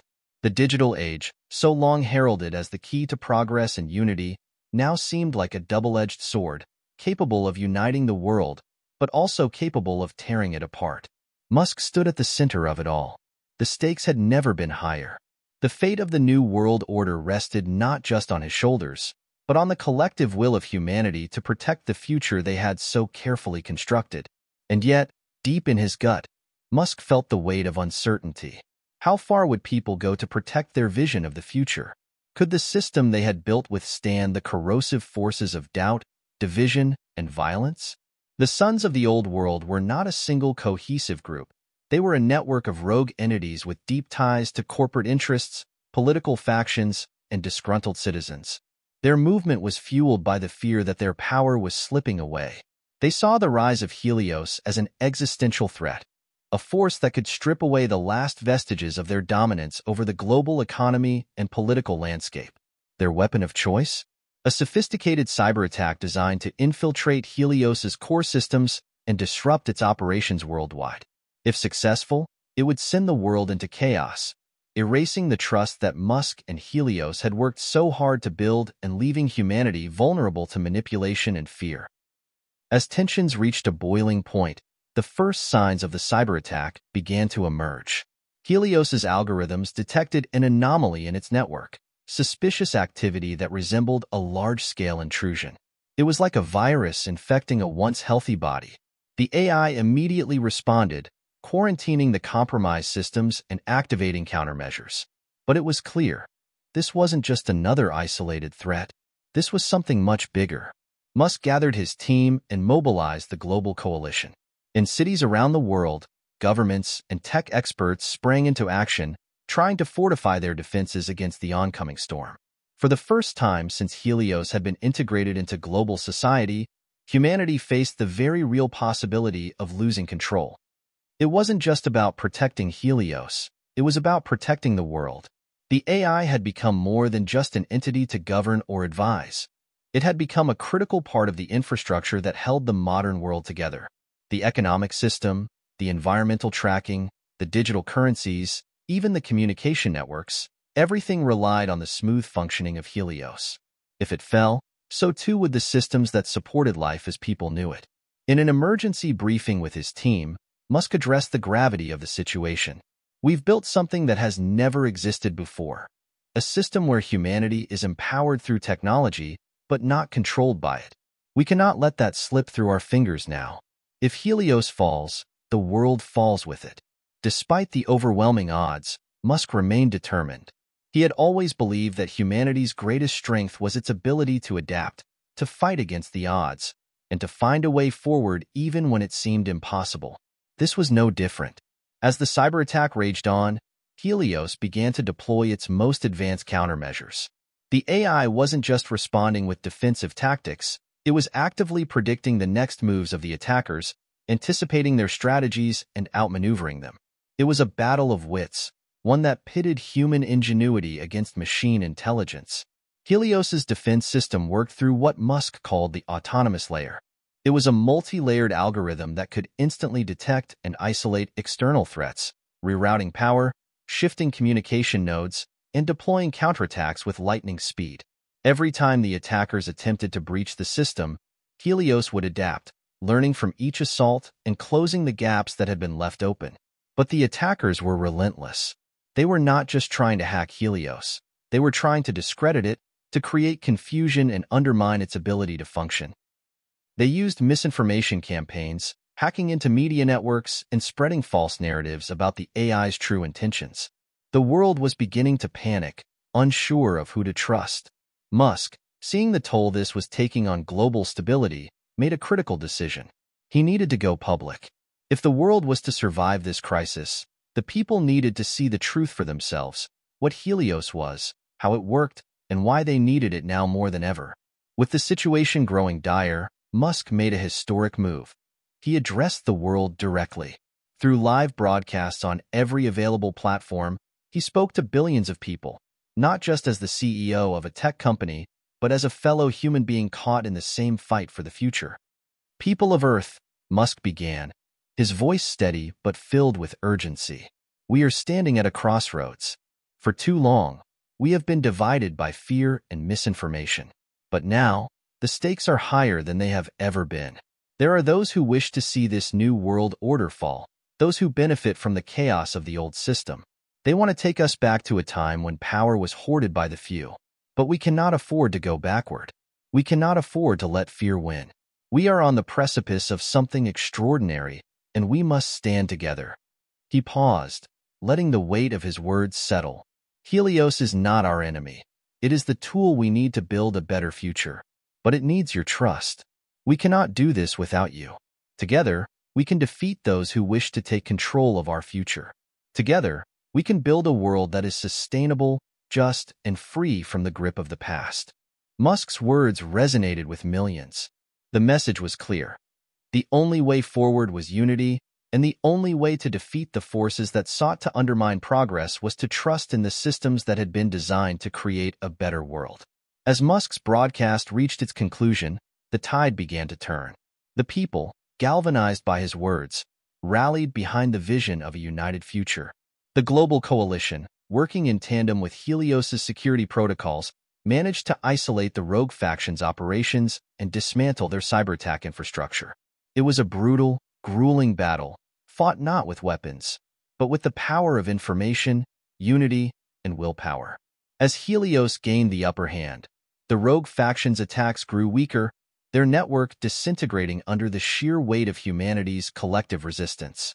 In the final moments of the confrontation, Musk received a message from the AI itself. The threat has been neutralized. The world is safe. But the victory wasn't just in the defeat of the attackers. It was in the realization that humanity had come together to fight for a common cause. The new world, the world that Musk and Helios had dreamed of, was now more than just a possibility. It was a reality. The dust settled. The cyber attack had been repelled, the rogue faction dismantled, and the trust in Helios and the vision for the future had been reaffirmed. But the real work had only just begun. Musk knew that the fight for a better world wasn't something that could be won with a single victory. It was an ongoing process, one that required constant vigilance, adaptation, and collaboration. The battle for humanity's future was not just about defeating the forces of resistance. It was about building something that would last, something that would transcend politics, economics, and fear. And as Musk looked toward the horizon, he felt a sense of hope that had long eluded him. The future, once uncertain and fraught with peril, was now something to be embraced. The new world was just beginning. The war had ended, but the peace was still fragile. For all of humanity's victories, over fear, over doubt, over those who clung to the old ways, the true challenge lay ahead. The foundations had been laid for a new world order, but its success would depend not on the actions of a few, but on the collective will of billions. Musk knew that the hardest part of this journey wasn't the struggle against resistance. It was ensuring that the lessons learned were never forgotten, that the mistakes of the past wouldn't repeat themselves, and that the future they were building would be one of inclusivity, sustainability, and peace. In the aftermath of the battle, the global coalition continued to hold steady. The world was not as it had been before. There was no going back. The war for humanity's future had taught everyone the importance of unity. No longer could any one person, nation, or ideology hold dominion over the future. The new order would be based on collaboration, mutual respect, and the understanding that progress could only happen when everyone worked together. But as the dust settled and the political landscapes began to reshape themselves, Musk knew that the real test was yet to come. It was one thing to win a war. It was another to keep the peace. The role of Helios, the AI that had been the centerpiece of this new world, was now clearer than ever. It was not a ruler, nor a dictator, nor a god. It was a tool, an incredible, powerful tool, but a tool nonetheless. Its role was to assist, to advise, and to facilitate the goals of humanity, never to replace the free will of individuals. Musk had always believed in the potential of humanity, and he knew that the true success of this system depended on people learning to work alongside the technology they had created, rather than succumbing to it. Helios's role was now to oversee the delicate systems that held the world together, from global economic transactions to environmental sustainability, from health and education initiatives to resource distribution. But it was not a solitary force. It worked alongside human administrators, leaders, and activists who used its capabilities to drive positive change. But more than that, Helios served as a reminder of the potential for technology to be a force for good. If used wisely, it could help eradicate hunger, poverty, and environmental degradation. If misused, it could lead to unimaginable harm. The goal now was to keep technology in check, to ensure that it served humanity and not the other way around. Musk and his team had learned from the past mistakes of human history.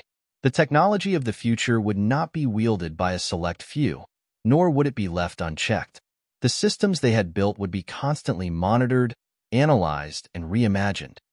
Musk and his team had learned from the past mistakes of human history. The technology of the future would not be wielded by a select few, nor would it be left unchecked. The systems they had built would be constantly monitored, analyzed, and reimagined to ensure they adapted to the needs of future generations. One of the most important developments after the battle was the success of the global coalition. The nations that had once been divided by greed, fear, and distrust were now learning to cooperate. The leaders of the world came together in a unified effort to tackle the pressing issues of the day: climate change, income inequality, access to healthcare, and global peace. The global economy, once dominated by a few powerful nations and corporations, was now being transformed into a system where resources were distributed more equally. Universal basic income, which had been a controversial idea just a few years earlier, was now a reality in many countries, supported by both Helios's advanced data management and human ingenuity. People no longer had to worry about survival. This allowed them to focus on what truly mattered: pursuing their passions, contributing to their communities, and helping to build a better world. The shift was monumental. Countries that had once fought over resources now shared them, pooling their strengths to solve global challenges. In place of war, there was collaboration. In place of scarcity, there was abundance. The new world wasn't perfect, but it was undeniably better than the world that had come before it. The success of the New World Order wasn't just the result of Musk's leadership or Helios's intelligence. It was the result of the collective will of the people. The individuals who had fought, who had stood up for what was right, who had worked to build something better. It was their courage, their determination, and their belief in the possibility of a better future that had made this new world a reality. Musk, for all of his brilliance, knew that he could not have done it alone. The world had rallied behind him, not just because of his vision, but because of the shared understanding that the future belonged to all of humanity. Helios, as advanced as it was a tool created by people, for people, and it was only by working together that they could ensure its power would never be misused. The most profound change had been in the mindset of the people. They no longer saw technology as something to be feared, but as a tool to be embraced. They no longer saw the world as a collection of divided nations and isolated communities, but as a single, interconnected whole. And most importantly, they no longer saw their future as something that happened to them, but as something they could create together. In the years following the victory, the world continued to evolve. Helios was continually updated and refined, ensuring that it adapted to the changing needs of the world. The global coalition, strengthened by shared goals and mutual respect, continued to tackle global challenges. Environmental destruction began to reverse as sustainable technologies became more widespread. Health and education systems, once uneven and inadequate, became globally accessible. The promise of a better future, once a distant dream, was now a reality.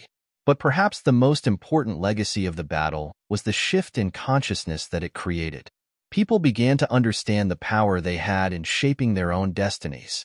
The mistakes of the past, greed, corruption, fear, no longer had the same hold on them. The fight for the future was not just about overcoming external threats, but about overcoming internal divisions and embracing a shared vision of progress. Musk's role had always been to push humanity toward the future, to challenge the status quo and show people what was possible. And as he looked out at the world that had been transformed, he couldn't help but feel a deep sense of pride. This was only the beginning. The New World Order, though still young, had shown its potential. The age of division, of constant conflict, and of unchecked power was coming to an end. What came next was a new era, one where technology and humanity walked hand in hand toward a shared future. Musk stood before a new generation, one that would grow up with the knowledge that the impossible was always within reach, as long as they were willing to work together. The road ahead was long, but it was one that promised hope, progress, and endless possibility. "Let's build the future," Musk said, as the world watched him, ready to take the next step. The battle had been won. The future had been secured. And now, humanity was free to create something that had never been possible before. A world that worked for everyone. Hit subscribe and leave a comment with where you're watching from. This story might just spark a new beginning. What's one thing that always pushes you forward, even when things get tough? And as humanity stood on the cusp of this new era, Musk knew the greatest challenge was not the battles won, but the work that lay ahead. Together, they would shape the future, one choice at a time.